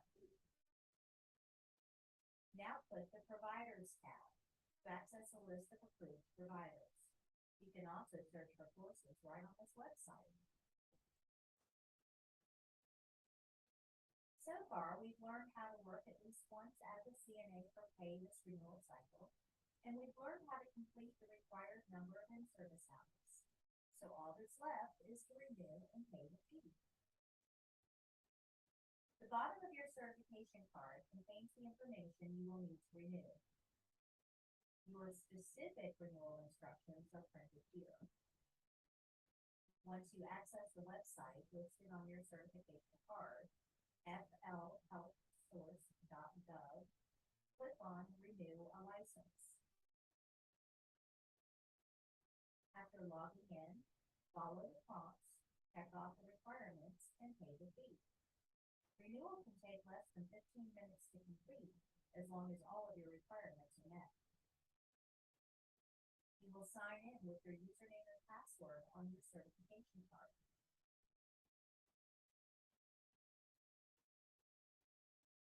You do not have to send anything to the Board of Nursing to prove that you've met the requirements. You only need to send proof, which will consist of a pay stub and in-service certificates, if the Board of Nursing requests them from you. You must keep your proof for at least 4 years after renewal. Never, ever lie on your renewal. The Board of Nursing does periodic audits. The penalties for lying on your renewal are severe. Make sure you've met all the requirements before completing the renewal.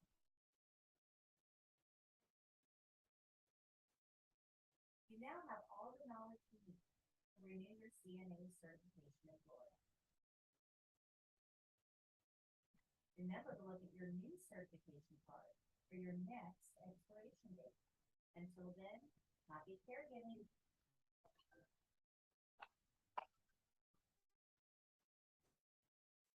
Questions? Questions? I know, right? Okay. You guys know about my live every Thursday, right? Starting this fall sometime, I don't know exactly when, I'm actually going to be giving in-service credit for those lives. So if you attend the live and you listen to the because I always give like a mini lesson and then we have a group discussion. So if you attend the live, there will be a link there. You click on the link, you go answer a few questions, and you'll get a certificate for participating in the live. So it'll be an easy way to get in services. But I don't know exactly when that, we do the lives already. I'm waiting on approval for the in-service component of it. It'll be kind of an easy way of getting in services. But you can also do them on your own on there's a million websites out there that do in services.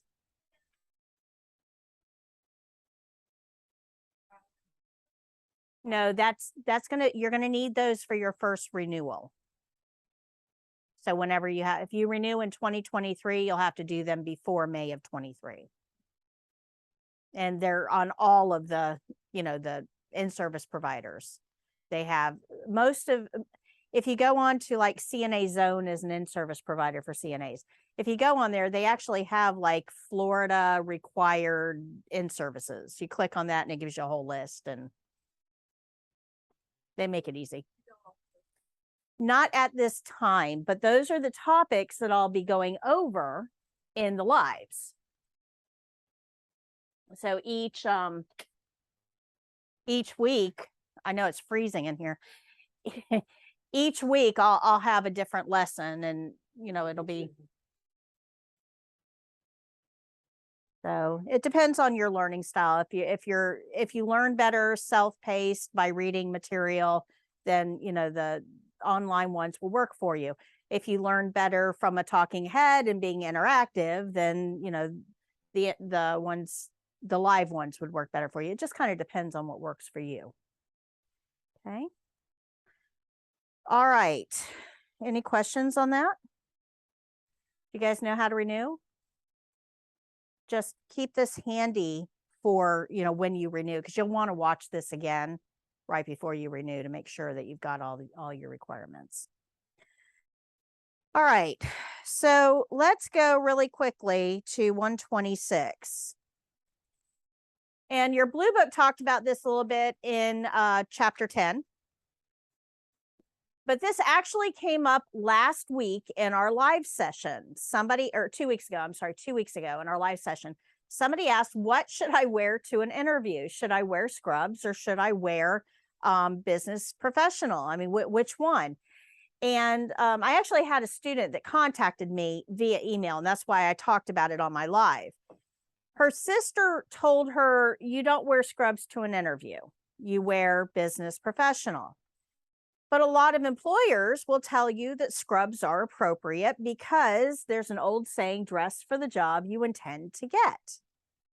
So if you go in scrubs, they can see you in that position. What you see is what you get. And it gives them a pretty good indication of how you're going to appear during work. So the answer is nobody really cares. Don't get too caught up in it. If you're more, and this is what I was telling on the live, your confidence is going to come through during an interview. If you are wearing scrubs, but you're very self-conscious and you're not comfortable in scrubs and you feel like they're judging you or something like that, then that's going to come through on the interview. You're going to feel, you're going to appear unsure and unconfident. It's just not going to be good. If you're more comfortable in business professional, then by all means, wear business professional. But if you're comfortable in scrubs, then it is a perfectly acceptable attire for an interview. However, they need to be neat, clean, pressed. If you don't know your way around an iron, take them to the dry cleaner, but there should be creases. Don't take them out of the dryer, shake them out, and throw them on like we do for class, right? We want something a little more professional than that. Wearing a scrub jacket over your uniform can help as well. It kind of elevates the professionalism. You shouldn't have any tears or stains or holes or anything like that. Just, your best scrubs. You should not wear prints to an interview, ever. Never wear prints. It should be solids, and darker colors are best. Couple of years ago, well, probably about 10 years ago now, everybody switched from, all the cute prints and ice cream colors and all that to color coding their staff. So now everybody's color coded, right? Well, during this changeover, employees like mutinied, and supervisors had to become the fashion police. We're not allowed to wear prints, go home and change, and it just became a big problem. And now supervisors are trying to tell people what to wear, and we're adults. Nobody wants that, but they had a hard time getting people to comply. And this left a really sour taste in their mouth. So if you show up for an interview in a print, they are going to relive that, and they're going to think that you're going to be a problem with dress code. Does that make sense? So if you're going to wear scrubs, do not wear prints. Don't wear ice cream colors either, like the light yellows and the light greens and the light, the ice cream colors.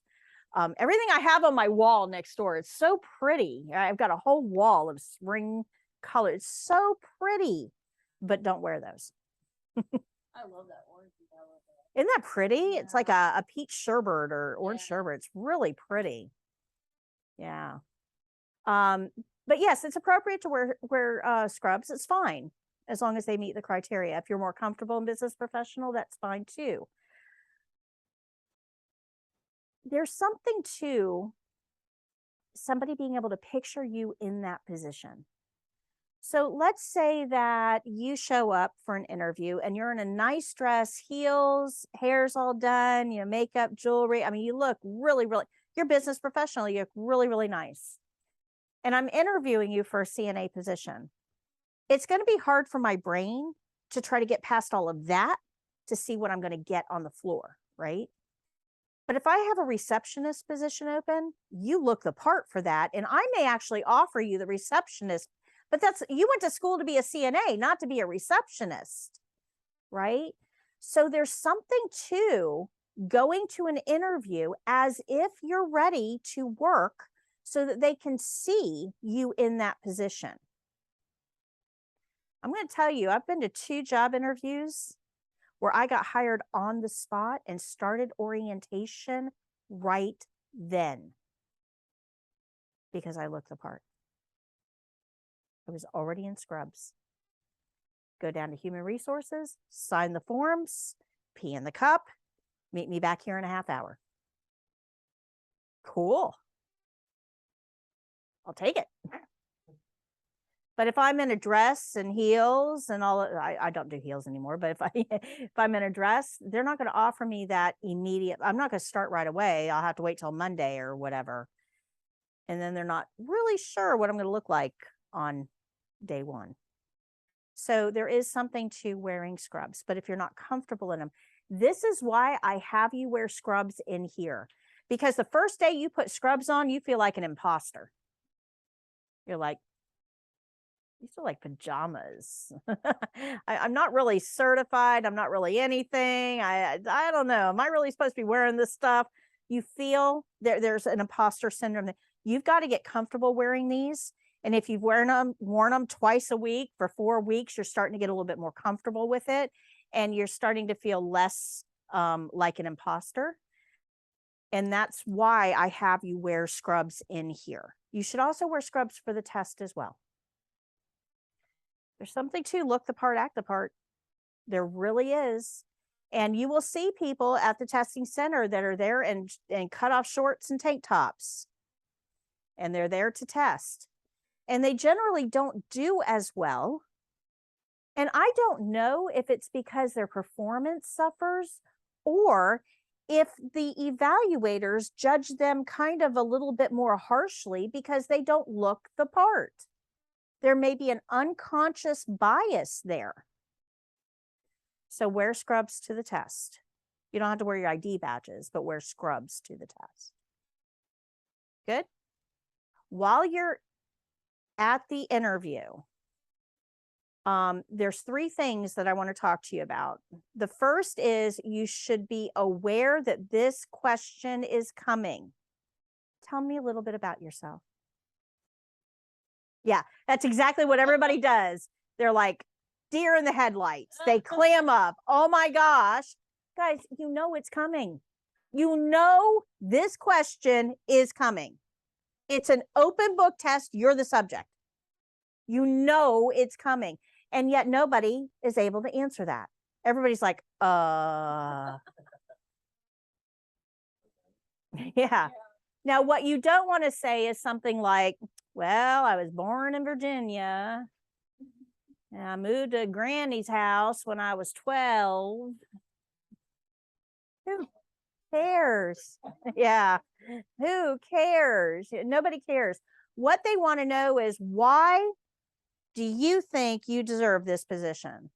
Why am I going to benefit hiring you over the other 3 people that are out in the waiting room? Now, this can be hard for you if you have no experience, right? Now you're thinking, oh my gosh, well, what do I say? I've got nothing to draw from, no experience here. So I'm going to help you guys out. Okay. I'm going to go around the room and you're going to tell me what your work history is. And I'm going to give you, tell me a little bit about yourself. You ready? What's your work history? Okay. So you're brand new out of high school, right? Did you take any health classes in high school? Okay. Okay. So I'm a recent high school graduate. I'm not real sure where I want to go with my journey, my occupational journey, but I know that I have a heart to help people. I took some classes in high school for nursing. I really felt that it spoke to me. So after graduation, I took a CNA program and I'm now brand new to the industry, but I'm super excited about starting in healthcare. And I feel I would be an asset to your company because of my enthusiasm, my willingness to learn, and my happy personality. I really want to spread joy everywhere I go. Okay. That is your tell me a little bit about yourself. You'll get the job. What's yours? A long time. So, my real profession was like education and teaching. However, you expect to say for something. Okay. So it's finding corporate GPS job, sales, whatever.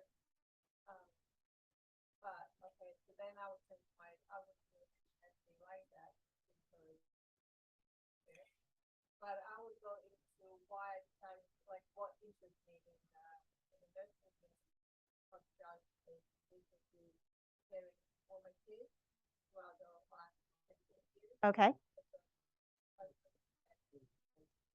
Okay. So how long have you been in America? Okay.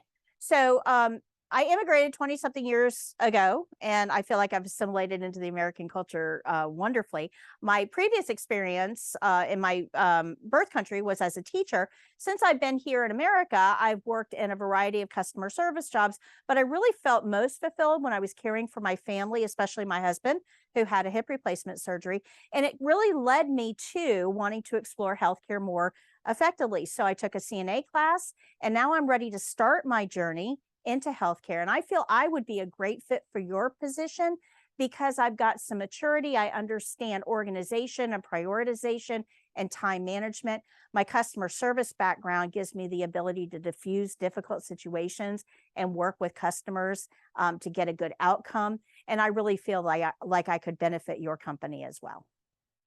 That is your, tell me a little bit about yourself. So what's your background?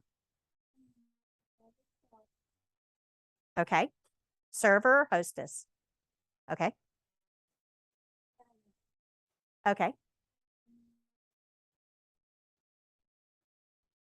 Okay. Okay. So I've got, so for you, I would say something like, I'm coming from a food service background where I learned time management, anticipating needs. I worked in a variety of roles from hostess to server to management. So I understand the importance of following processes and procedures.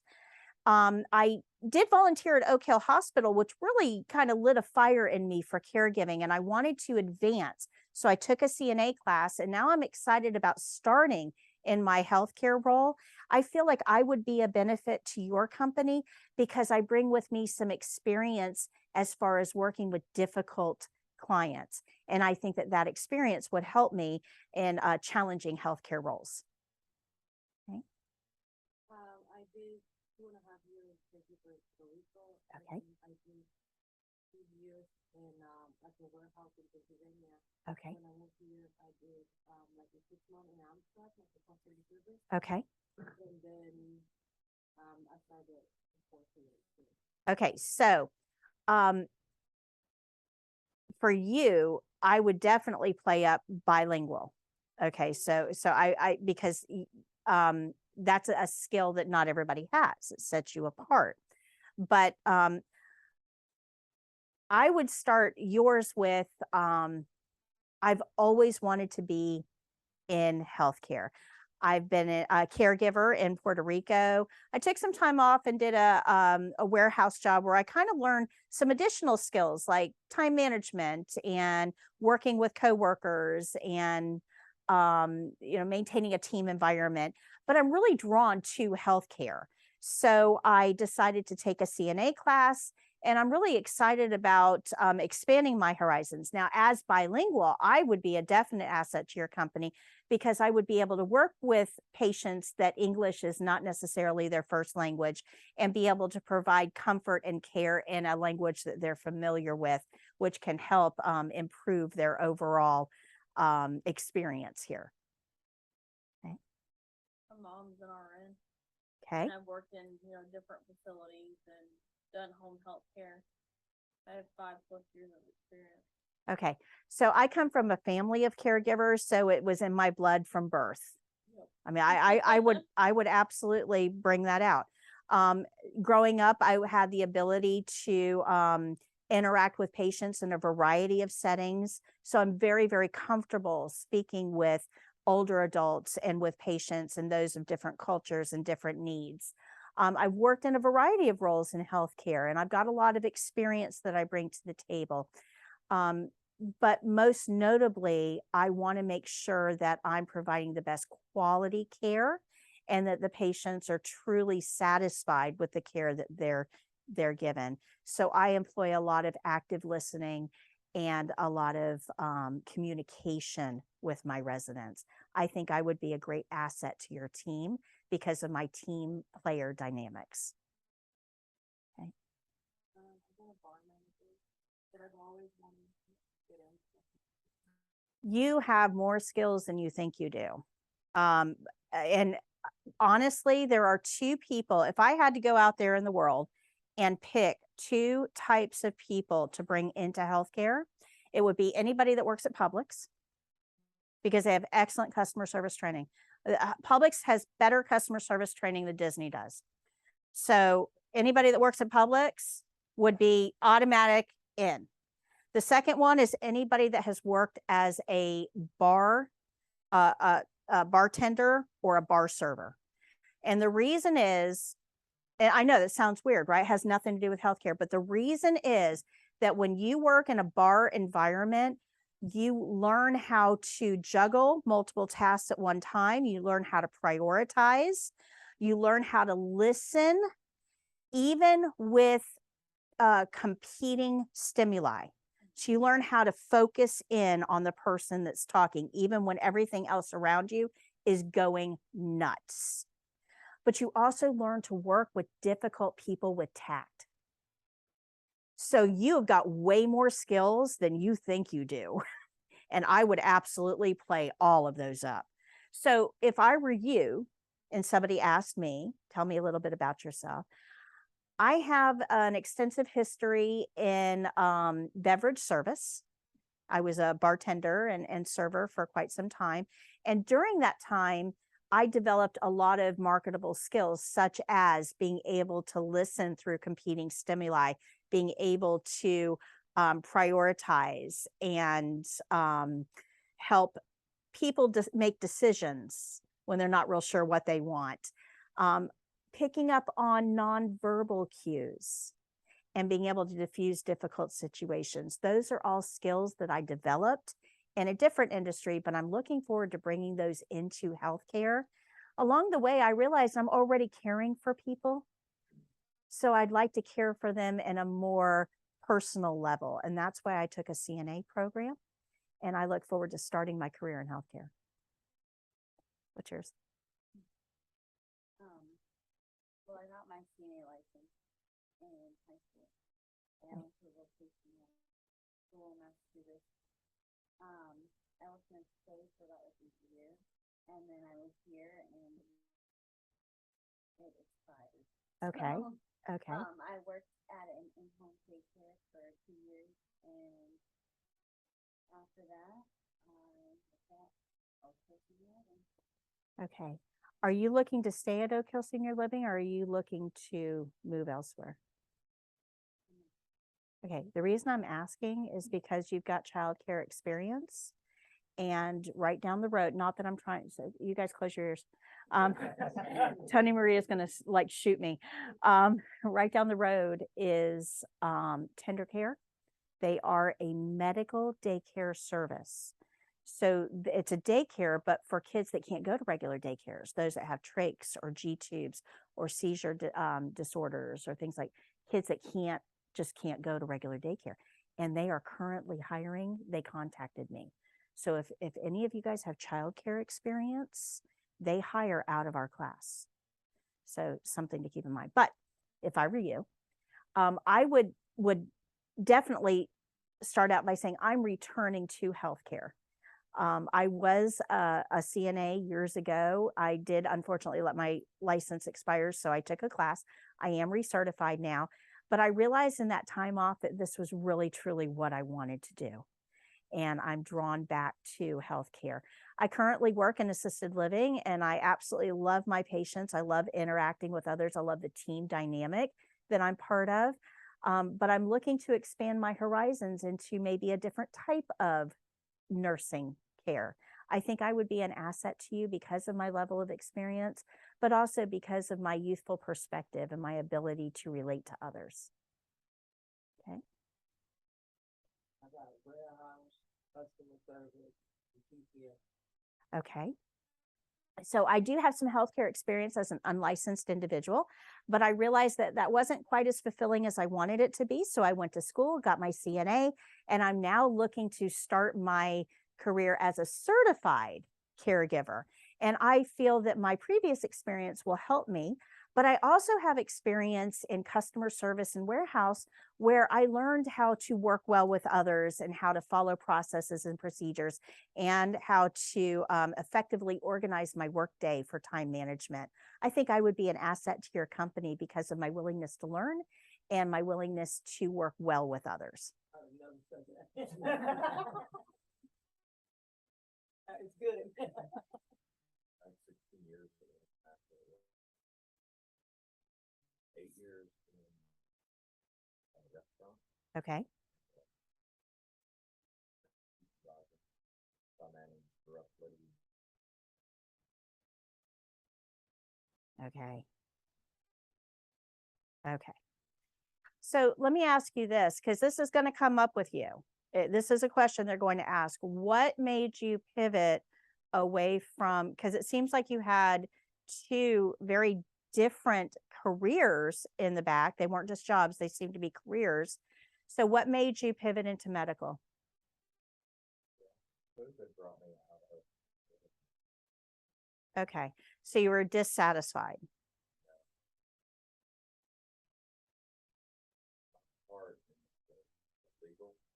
Okay. To be Okay. Okay. COVID came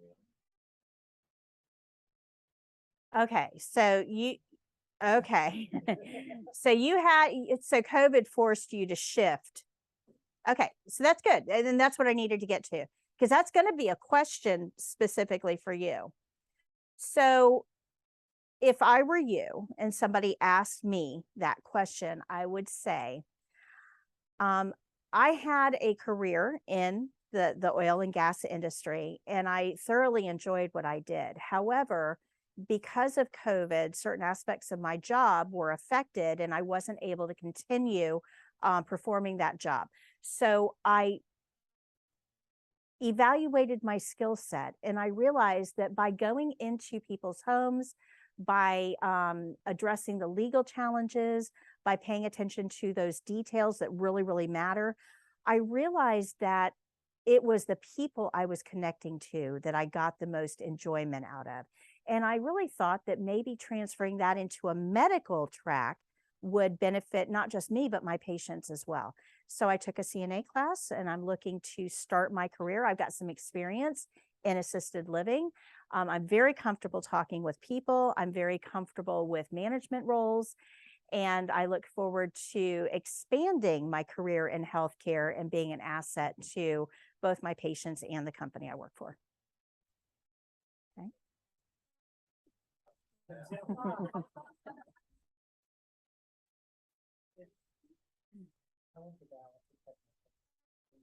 Okay.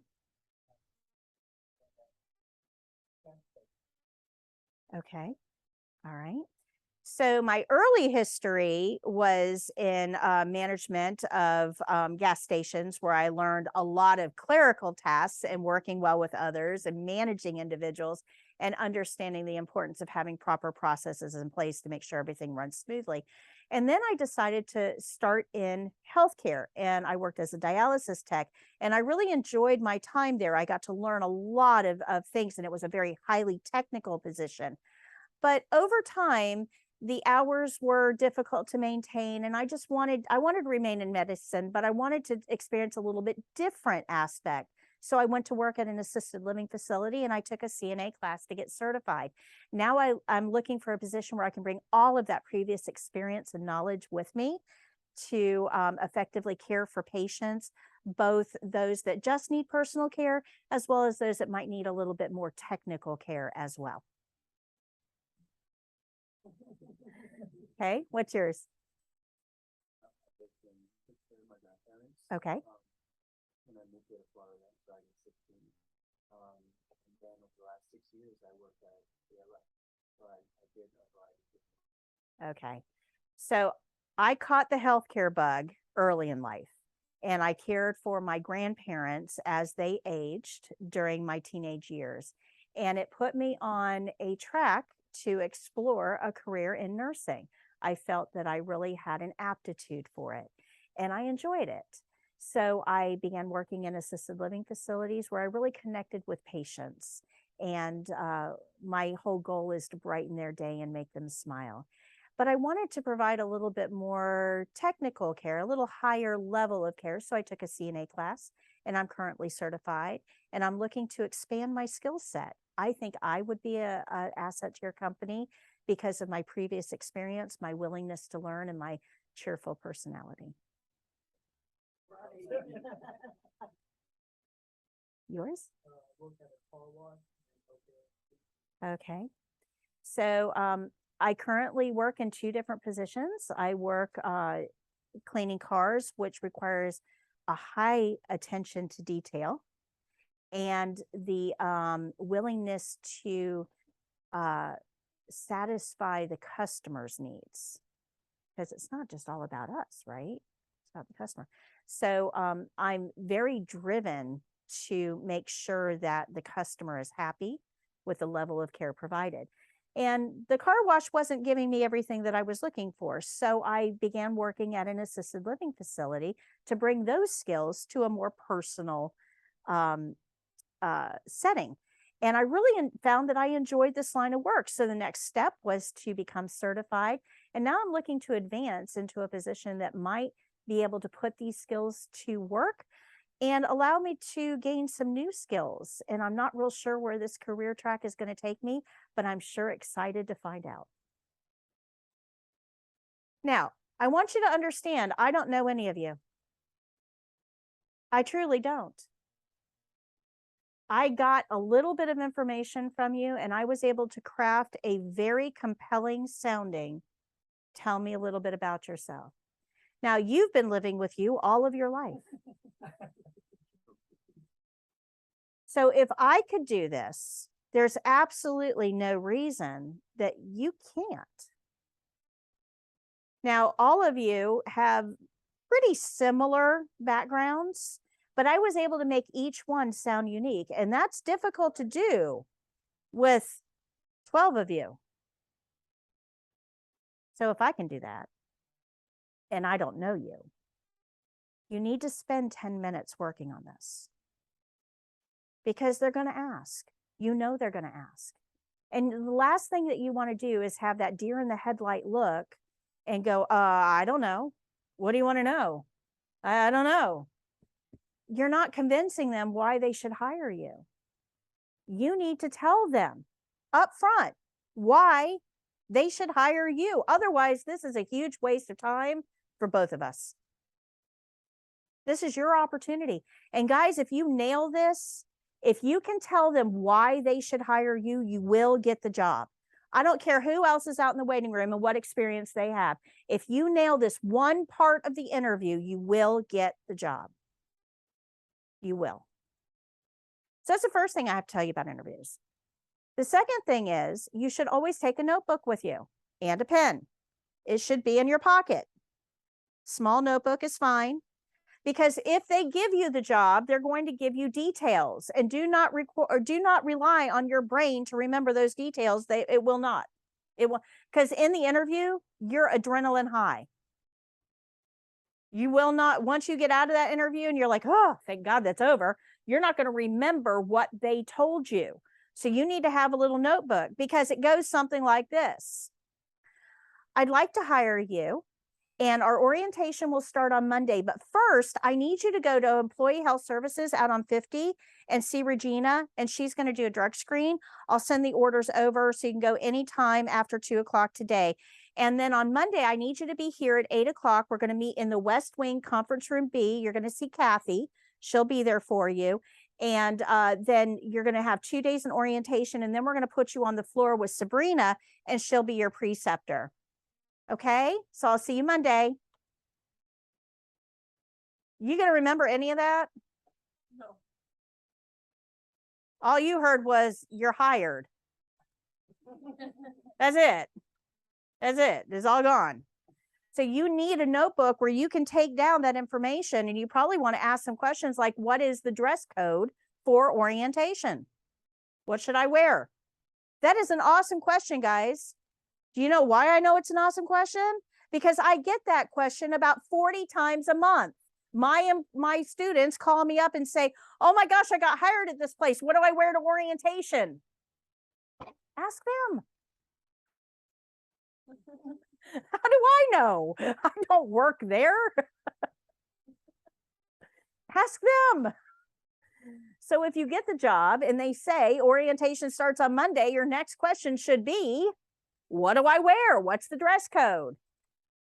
You also need to make sure you know when and where that orientation will be. So taking a notebook with you is a really good idea. So you can jot these things down. It also makes you look organized and prepared, which are two very good things during an interview, by the way. The third thing is you need to ask questions during an interview. Now, you're going to be talking about a lot of things during the interview, shifts and what type of patients and pay scale and all of that kind of stuff. But they're going to get to a point in the interview that they're going to ask, do you have any questions for me? Now, the very worst thing you can do here is say, no, I'm good, because it makes you look either uninterested or uninformed. You need to have a question or two. So if they offer you the position, what is the dress code for orientation is a great question. Now you're engaged. Okay, but there's a whole bunch of other questions that you probably need to be asking that you don't even think to ask yet. If you go to page 127, I have a whole list of questions there for you. Some of these will probably already be covered during the interview, but some probably aren't. So these are great questions for you to take. Remember that little notebook we talked about? Have the questions written in there so you have them in front of you. You should also take a packet with you to an interview. The packet should have, you're about to get a certificate of completion from me. Make a copy of it, put it in the packet. You should also have a copy of your blue card that you get from the state that shows you're certified. Any in-services that you've gotten should go in there. Your CPR and first aid card should go in there, a copy. Always copies, never originals. Do not give anybody an original anything. You'll never get it back, ever. If you've taken the MedTech course, put that certificate, a copy of it in there. If you have a home health aide, put a copy of that certificate in there. Whatever you've got that applies, put it in there. If you don't have anything, if you're like starting out from scratch, Career Source has some free courses that you can take on like customer service and keyboarding, and they're free. But spend an hour, take a course, get a certificate to put it in your packet to make your packet look good, right? But you should have a packet and you should give them the packet. Now, the reason this packet is important is, let's say that I'm going to, okay, so let's say that Tracy and Ty both came in to interview. And you both interviewed fine, and Ty be happy with either one of you. I could flip a coin and pick. Ty brought me a packet. Tracy did not. So if I want to hire Tracy, I got to call him up and say, hey, I'd like to hire you, but there's a couple things we need for your employee file. Do you have a resume? Because if you have a resume, I need that. I need a copy of your CPR and first aid card. We have to have a copy of your certification. Wherever you went to school, did they give you anything for being in school? I need a copy of that too for your file. Any in-services? Because the employers are legally required to keep a copy of your in-services. So any in-services that you've done, let me know. Can you get all that together and drop it off at Human Resources? They'll check it in when the file's complete. They'll let me know. I'll call you and we'll schedule orientation. Or I could pick up the phone and say, hey, Ty, you want to start Monday? Which one am I going to do? The easy one. He's prepared. So even though you both are qualified, I'm going easy. He can start work right away. I got everything he needs. His file is complete. So if you want the job, be the one with the packet. It's also about being remembered, right? I can't hire you if I don't remember you. And on average, I'm probably going to interview 5 or 6 people today for this position. On average, right? So if you don't really have anything significant that helps you stand out of that crowd. Like if you aren't coming in with a pink mohawk, right, where I'm going to remember you, chances are I'm probably going to forget you. But at the end of the day, if you brought me a packet and at the end of the day, I'm cleaning up my desk before I go home and I find that packet, guess what? Now I remember you. You can't be hired if you aren't remembered. I don't recommend going with a pink mohawk, by the way. But you have to have something that helps you stand out. That packet is what's going to do that for you. Good? Guys, these are all great tips for getting hired. You should also consider sending a thank you note. I always did this. Now, a lot of people think thank you notes are kind of outdated, but if there's a lot of competition, this is the one thing that can set you apart. Anytime I went for an interview, before I went into the interview, I wrote out my thank you card. Thank you for the opportunity for interviewing with you. I look forward to hearing your decision. Sincerely, my name. Short and sweet. But at the top, I always left it blank, you know, like dear, I left it blank. When I went in for the interview, I always got a business card from the person I was interviewing with. I went out to my car and I wrote in that name, put it in the envelope, went to the nearest mail drop and put the card in, right? It already had a stamp, already addressed, all of it. I just wrote the person's name, put it in the mailbox that day. My interview was not complete until the thank you was mailed. Okay. When that happened, they would get that thank you card the next day. So they may not have been thinking about me, but now they are. Remember, you can't get hired if you aren't remembered. So if you want the job, a thank you note can be the one thing that pushes you to getting that opportunity. Some people will send emails. Guys, if you could see my email inbox, I've got 8,000 emails in my email inbox right now. I get on average about 800 emails a day. You really think you're going to stand out of that crowd? Especially when there's a Bed Bath & Beyond coupon in there, right? There's too much competition on that email. That card that I put in the mail, there's no competition, none. I'm the only one that sent that email or that thank you card. Everybody else sends emails. They'll ignore those. They'll open that card.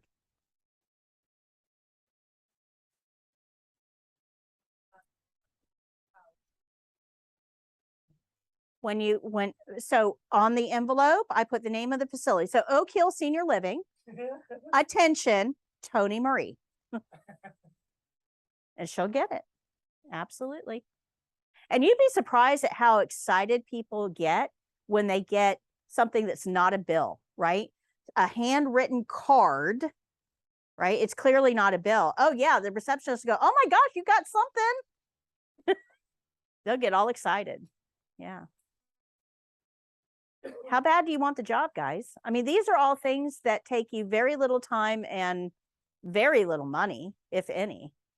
You can go to the Dollar Tree and get a whole pack of 10 thank you cards for $1.25.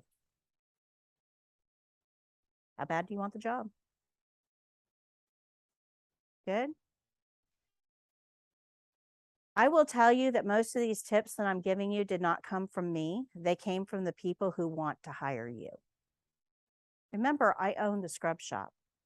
Do you know who shops there? The people that want to hire you. They come in and talk to me all the time. Hey, let your students know this. If they bring a packet, I'm much more likely to hire them.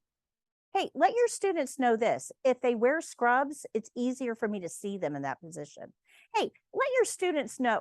It's all the time. So I'm passing this on to you. This is coming from them. You might want to listen to them. Good? Questions? All good stuff. Good? All right. So that concludes my lecture. We're going to go out front now, and we are going to take a class photo. Yes.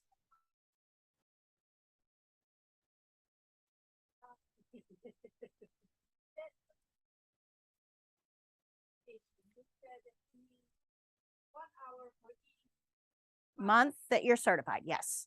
On the the question was, how many hours of continuing education does a CNA need? And they said The 12. answer was 12. Okay. All right. So your first certification, the very first one, you have to do the math. After that, you're renewing every 2 years. So it's one per month, right? One per month. How many months are in a year? 12. So you need 12 hours per year or 24 per renewal cycle. Okay. It's the same formula. It's just that your first renewal is not a full 2-year renewal. So that's why that's why you have to do the math. After that, it's just 24 or one per month. But you don't have to like do one in April and one in May and one in June. You can do them all at once. Yeah. Right. And that's truthfully what most people do. Oh, crap. It's renewal time. I better get my in-services in. Yeah. Yeah. Yep. Yep. Any other questions?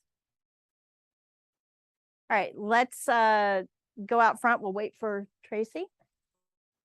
It'll take me a minute to get you all settled.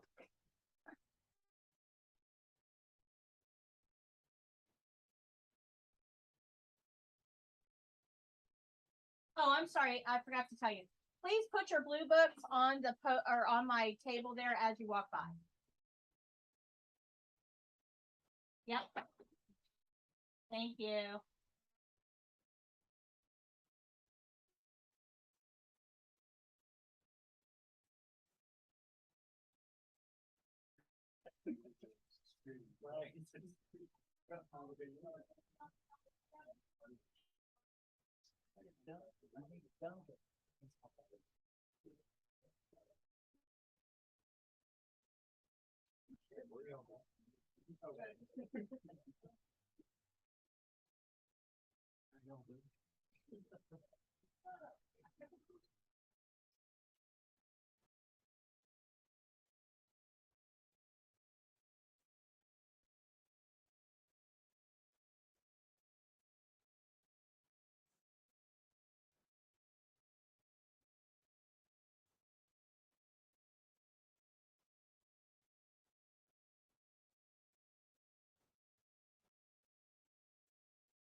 I couldn't even use it in the first place. There's your man.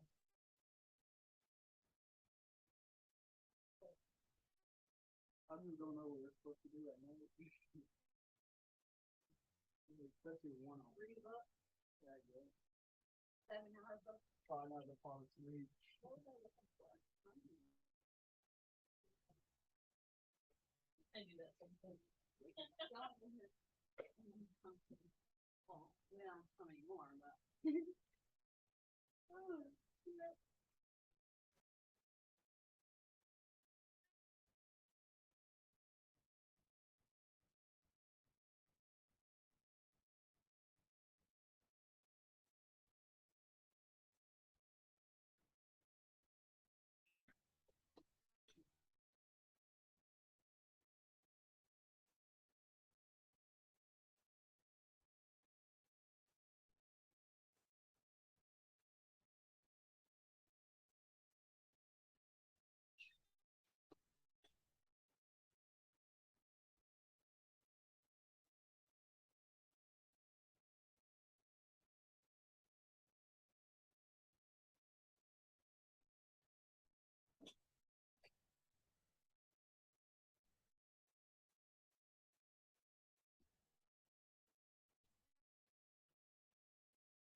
it's cold in here.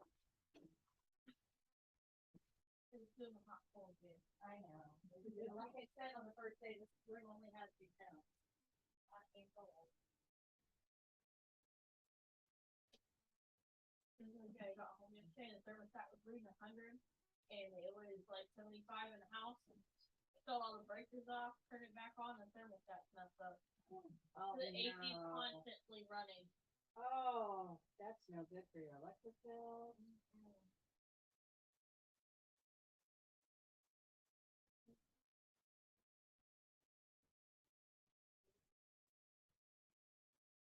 $100 later, the thermostat on Friday. Yeah.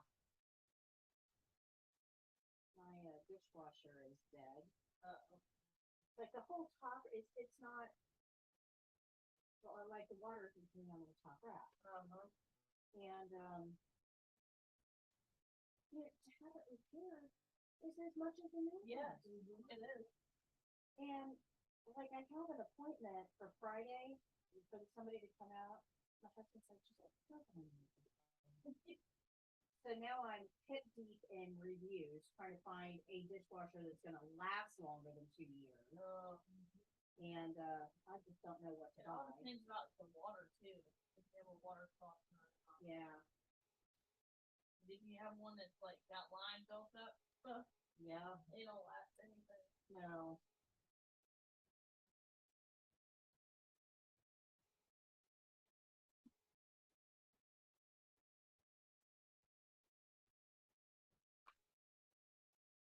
So if anybody's got a dishwasher recommendation, let me know.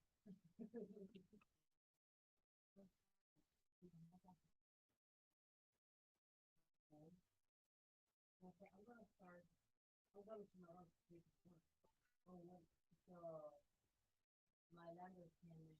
I said, what is the people open that run the water? They thought was open up for a little bit later. And when I started to open the people in the water, it just behind my refrigerator, half the one open hundred of water. So all the water. Oh my gosh. And it was the electric thing in the water between.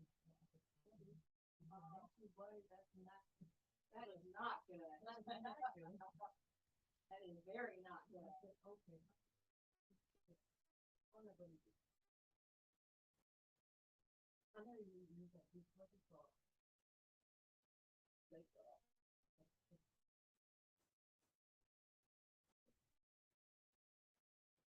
the thermostat's done. If it keeps reading 100, Yeah. you gotta reset it like 5 times before you go to bed. That's not And good. then you woke up this morning and it's same way. I can't sleep when it's hot.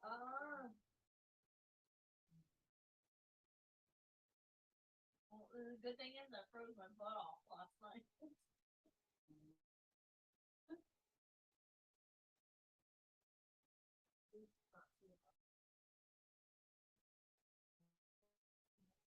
Yeah, it's gotta be just right for sleep. Yeah, I love when it's cool. So I don't have more fun.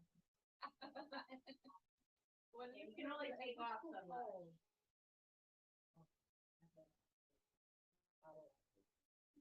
I don't sleep if it's like 75, 80. I don't sleep in a terrarium. I can use it.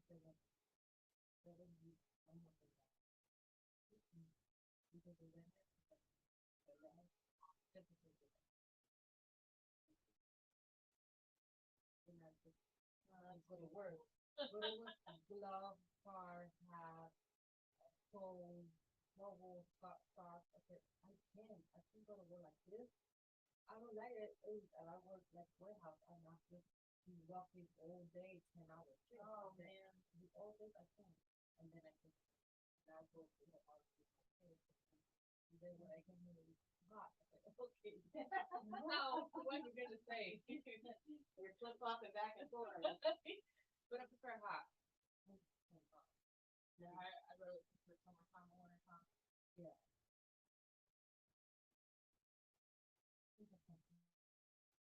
We work on mobile. So maybe from the, I sometimes get, a delivery for the, for the board. Very good. So I just heard the cutest thing next door. Woman was there, she works in a lab, she works in genetics, works in a lab. But she has epilepsy, so she has a service dog that, alerts her, when a seizure going to happen. But when the dog is in the lab with her, he has to have little booties, a lab coat, and goggles on. Oh my goodness. That's got to be the cutest thing I've ever heard. Yeah. Dogs and lab coats. I think that needs to be a new thing. Dogs and lab coats. Uh-huh.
Okay.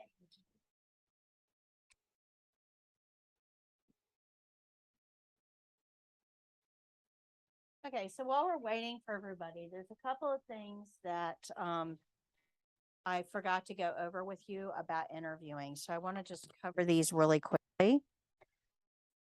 Before you go to an interview, if you do smoke, don't smoke before an interview. A lot of places are now non-smoking campuses, and if they smell cigarette smoke on you, it can affect your ability to get the job because they know you're going to be taking breaks to go smoke because you can't smoke on campus. You have to go off campus. It takes longer. So that can affect your interview. So don't smoke before an interview. Make sure when they ask you questions that you're answering them completely, but briefly. They don't want to be there all day talking to you. They just need to be there long enough to figure out if you're the right person for the job. Let's make it easy for them. Answer the questions completely, but be brief about it. Don't give them your whole life history. Try to condense things a little bit, but give them the information they're looking for. Be prepared, right? So that's that whole tell me a little bit about yourself. You've got to be prepared. You have to be prepared for questions that they're going to ask you. They don't know you. They need to know you. So be prepared with information. If you have something unusual in your background, such as, you're bilingual, be prepared to talk about that. Or, you came over, from somewhere else. You need to be prepared to answer questions about that because they may generally want to know, what made you decide to come to America? I mean, what brought that on? Because you are agreeing to being in their facility for 8 to 12 hours a day. If you're a problem, they're going to want to try to figure that out before you get in there. If they want to find somebody that's going to fit in with their team. So when they're asking you questions, they're doing it to find out who you are as a person. If you are an angry individual and you react negatively to every question they ask, like, why do you need to know that? That kind of tells them about your personality, right? So they're going to ask you questions. Be prepared to answer them. You also need to know what PRN means. And we talked about this a little bit earlier in the program. But PRN, when it relates to employment, is an as needed position. So if I'm hiring somebody PRN, it means that I'm hiring you to work as I need you. It's not a set schedule. It's not, a set number of days per week. It's just as I need you. This isn't on call. On call is different. On call means that I can call you up at any time and you have to come in. Okay, that's not what PRN is. PRN means that I'm going to tell you, hey, I've got an opening on Tuesday, 3 to 11, Wednesday, 11 to 7, Thursday, 3 to 11, and Friday, all shifts. Are you interested in any of them? You're going to work together to come up with mutually acceptable shifts. But PRN also means that you can tell them, hey, I'm on a cruise next week and I'm not going to be here. And you don't have to put in for vacation or, or when you're working a full-time job, you've got to get that approved. So there's some benefits to PRN as well. It's also a higher rate of pay because it usually doesn't come with any sick time or. Yesterday, that interviewed me, she's like, do you have any vacations planned? I said, yeah, in November, I'm going to the Blue Ridge Mountains. So. Yeah. Yep. Yeah. It was PRN. For Yeah. home healthcare. So that means that they're just going to have to find somebody to take those particular, you're not available that week. Yeah, I have my cousin's wife, she's RN in Oxford, and she just did she tried to set up a PRN just to go to the cruise Mm-hmm. like in October, and now she was agency first, so she was like the 3 different hospitals. She was crazy on it. She called me and said, I have 30 patients today. I came by myself. I don't have CNA. I don't have nobody can answer the call line. Oh my gosh. If you by yourself with no CNA, with 30 patients. Wow. It's a lot. Yeah, she just That's way too much. go for 2 hospitals away. That I'm not gonna go anymore. I'm gonna be PRN just in case they need me, but I'm not gonna be too kind that I'm just gonna stay open. She was the one that told me about this course. Oh, okay. Nice. Nice. Because my mom also and my sister started doing caregivers first than me. Mm-hmm. And when my mom started, I think it was when 2001, maybe it was when I started. I was very young when my mom do the caregiver first, and then I just said, Mom, I want to go to see you. And I just helped her first, and then my sister, it was my supervisor when I just full time. Oh my gosh. Yeah. But I just obviously separate between the work and the family. It was Right. because you need to give it my attention, just be with me, and that was my wife doesn't tell me, hey, I see a course you can take. It's really very good in here in CNA. I said, okay, take it. Don't worry, I just want to go in the health community, Yep. But it's something that I always like. Very good. Especially when I have not the accident, but I have the situation of my son. So I just go to right away and say, okay, I'm gonna be there. Yeah. Yeah. And also I wanna ask you, what is the for doing the CPR? Do you have like certain like a time that you have to keep doing the CPR? You have to renew your CPR every 2 years. Yep. And then when you are doing somebody's CPR, how much do you have to do it until you are with 911 phone? Well, they get there? The first thing that you should do is call 911. Yeah. And then you do CPR. You start CPR, and you are going to continue until either somebody more qualified comes along or until you are just too physically exhausted to continue. And then when they transport the person at the hospital, they have certain times to keep doing CPR, and then they stop because they don't keep doing anything with CPR. Right. They will continue on until they get, until a medical doctor declares that there's no hope.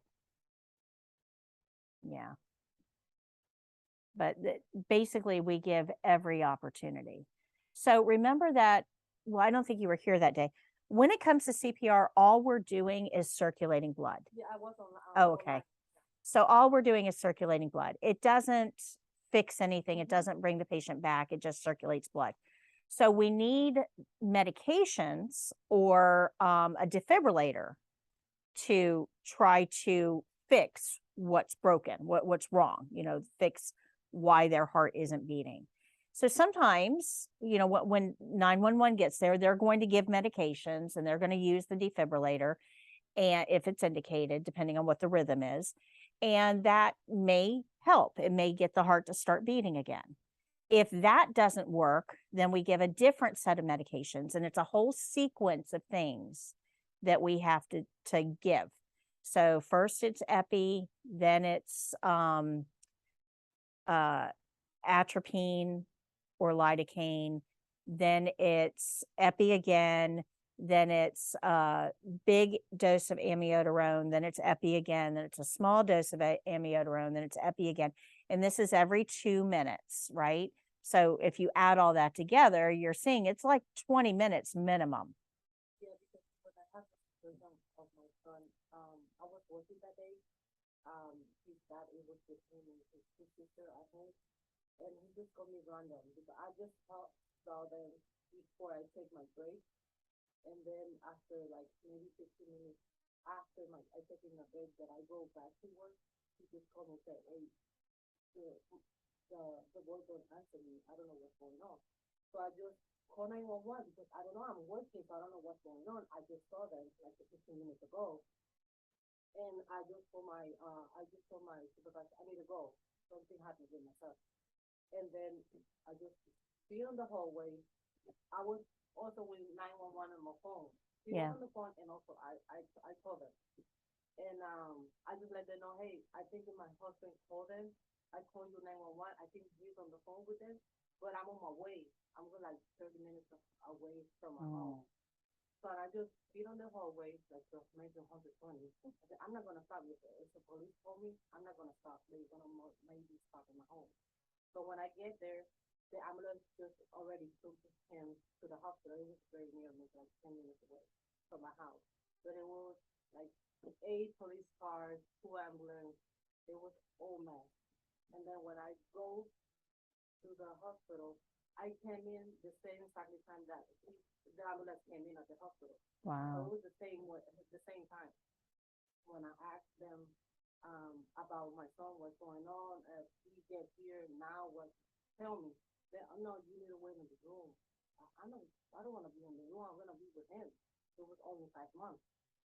So when I get on the room, they tell me, hey, we're doing CPR. You have maybe like 15 minutes doing the CPR right now.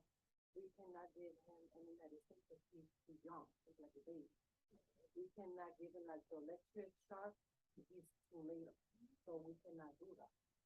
And then he told me we are gonna keep doing the CPR. He's doing the medicine that is with her age. And then if that doesn't work, we can't do anymore. So okay, that's fine. So always, I mean, by that time I still in the room by myself with no answer. So okay, who I'm gonna do? So after maybe 30 minutes, after that the doctor came in, he told me I can't do anymore. That passed my time doing the CPR. We trying more than that to bring him back, but I can't. So and then they told me to if I was gonna go at the room to see him, but he was all with cables, the ventilator, all the nurse, CNA. It was all mess. And I was at work, so I don't know what's going on. Right. So when my husband called me, I said I give him a milk. I take a shower to him, and then I put him to sleep on a bed with a pillow to the side that he can turn to the side. So okay, that's fine. That's all what I do. when they do it at coffee, they don't see any, rules, they don't see anything abnormal. And he always said that he is, oh, this is what is his fault. And I'm trying to explain that the CPI don't take anything to bring him back. Right. And then, when we came here, that was the reason why we moved here, because we don't wanna be there and send Pennsylvania with all this process. So when we moved here, I tried to explain him all the process again, and I'm still waiting for the actual result. I still waiting. So when did this happen? And I gave birth to him on August 8th, 2020. He passed away in January 9th, 2021. Oh my gosh. So that is only like almost 2 years now. In January, Oh. the next year is gonna be 2 years. He's supposed to be turning 8 the day that I just came here. It's supposed to be turning 2 years. I'm so sorry. Oh my gosh, I can't even imagine. And by the time that I go, I noticed I was pregnant. I was giving my shot for birth control, and when I found out I was 26. Oh my gosh. Yeah, I didn't. Yeah. And it was my dream to have those 2 girls and a boy, so that was affecting me a lot. Yeah. Wow. You try not to go into the depression. Yeah. Yeah. I said, Mama, thank God I had my 2 brothers, because if I was my first child, I don't know what to do. It was hard. Yeah. That's just, I'm so sorry. Yeah. Now, okay, I can say it, but I just I can't. Well, and it's also difficult too, because, you're a grieving parent Yeah. but you're also the subject of an investigation. You know that you didn't do anything wrong, but the state doesn't know that. I explained So it. they Yeah, have to but- come in and of course they're not going to believe you, because even people that Yeah, abuse their children lie. So, yeah, I mean, it really does limit your ability to grieve effectively, because everything that you do is under scrutiny now. And, you have to comply with an investigation, and that can really affect your ability to grieve. Yeah.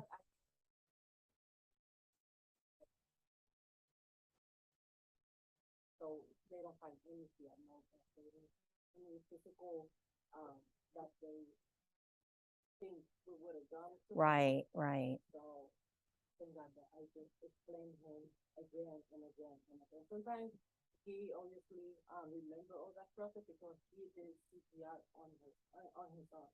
Oh my That's gosh. why and my first child remember all that process. Wow. But thank God she remember as non-negative way.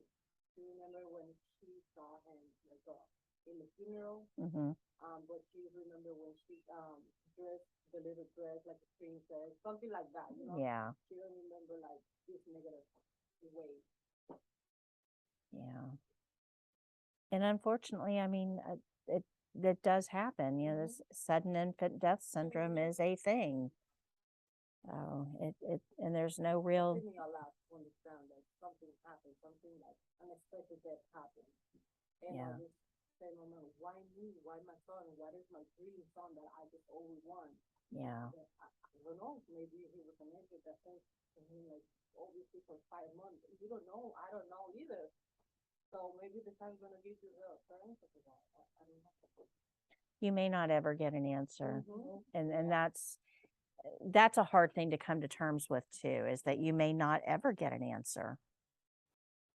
And it's so hard. Oh yeah. It was quick. When he called me, it was 10, maybe like 10. I can say 20, but it was not. It was like maybe 10 or 15 minutes after I just hung up the phone.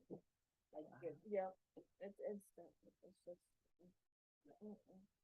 Even that.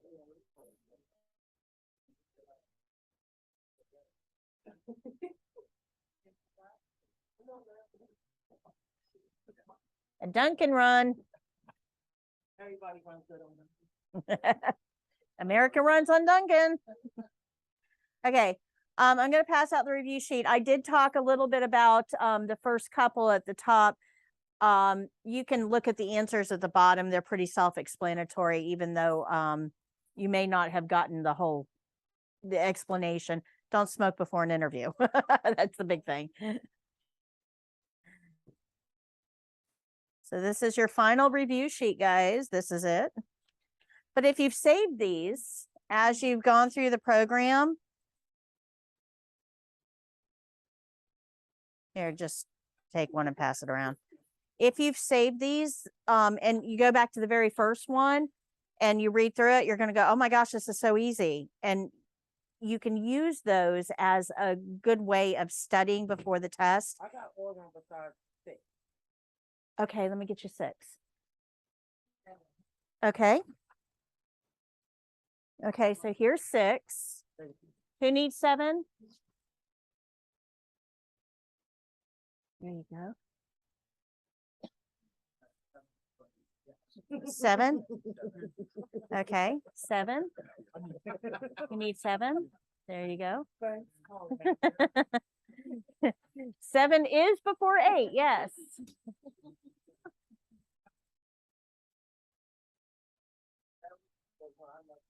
All right. So any final questions? I did post the pictures up on Facebook. So go to For Your CNA Medical Training if you want to see them. You can tag yourself or share it or whatever you want. It's the number 4, YOUR CNA Medical Training.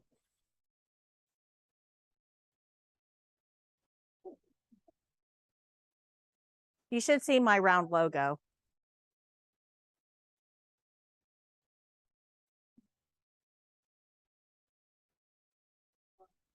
Okay, now that you guys are on my Facebook page, if you feel inclined, I would love to have some reviews on Facebook.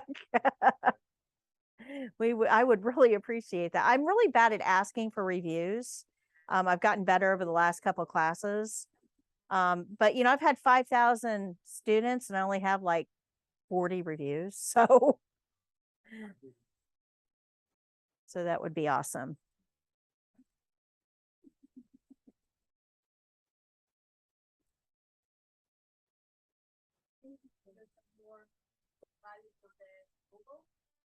No, if you'd rather do Google, I like Google. Yeah, the Google reviews. Yeah, I just have, while you're on Facebook, just if you want to do both, that would be awesome.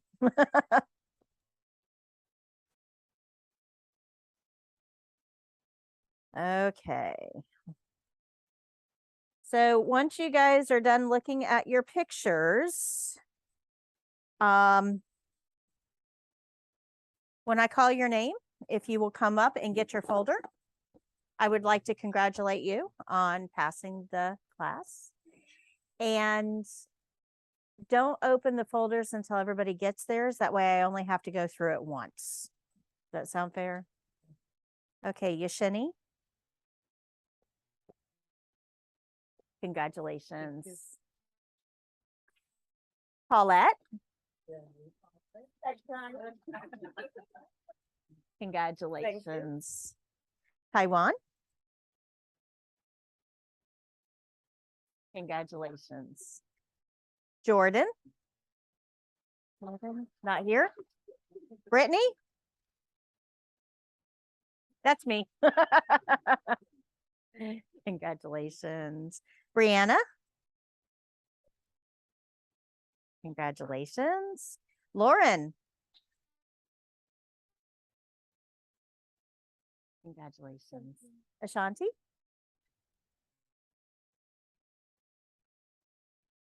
Congratulations. Freddie. Congratulations.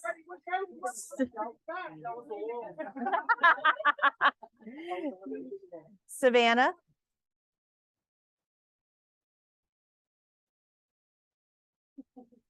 Congratulations. Daniela.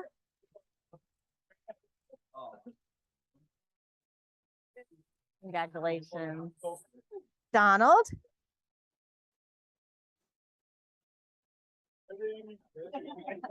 Congratulations. And Tracy.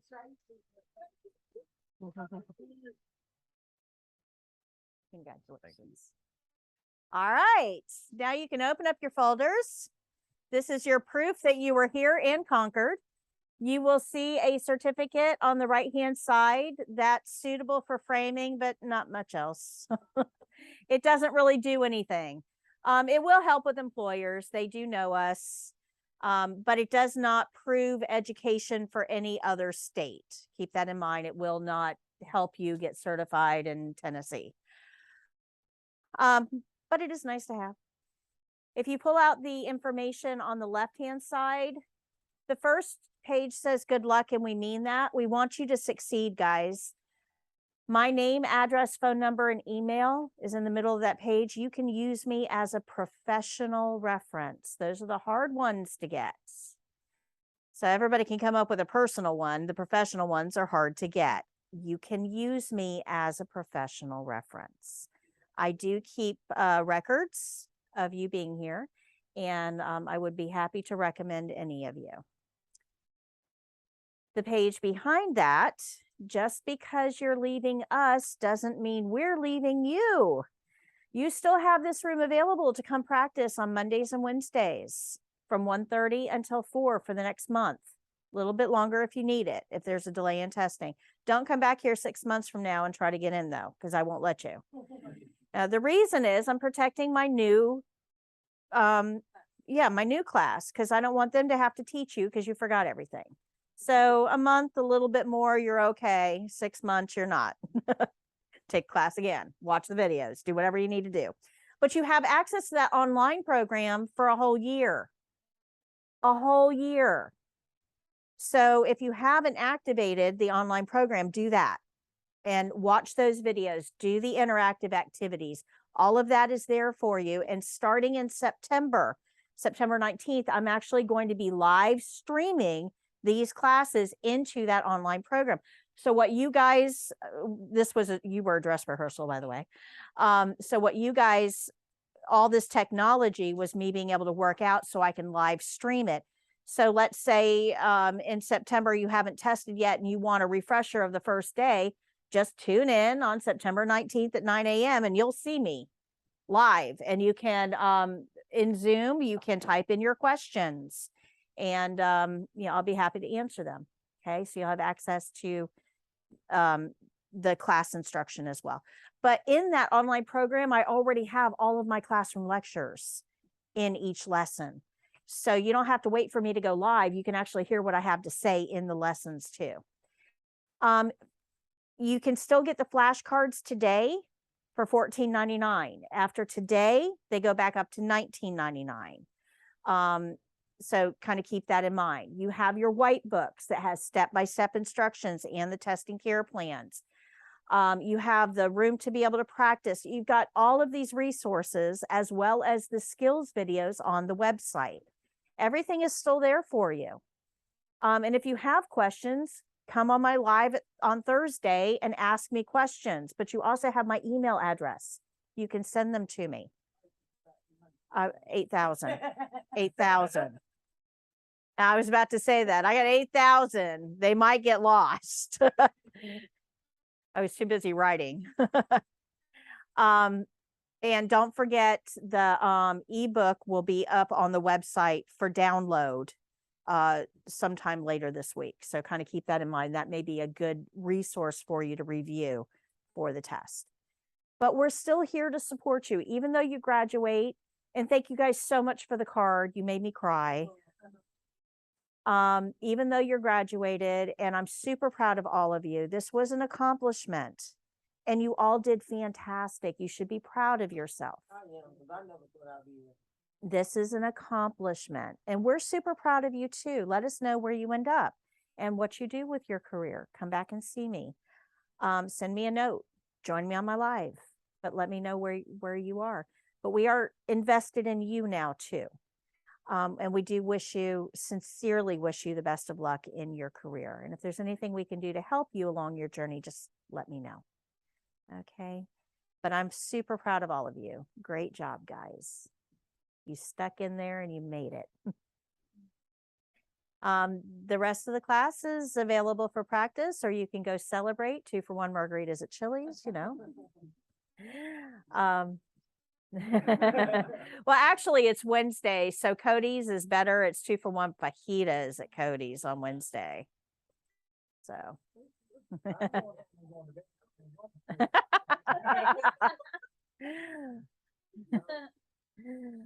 Well, congratulations to all of you, and let us know if we can help you. The room is available, or you're free to go. Thank you.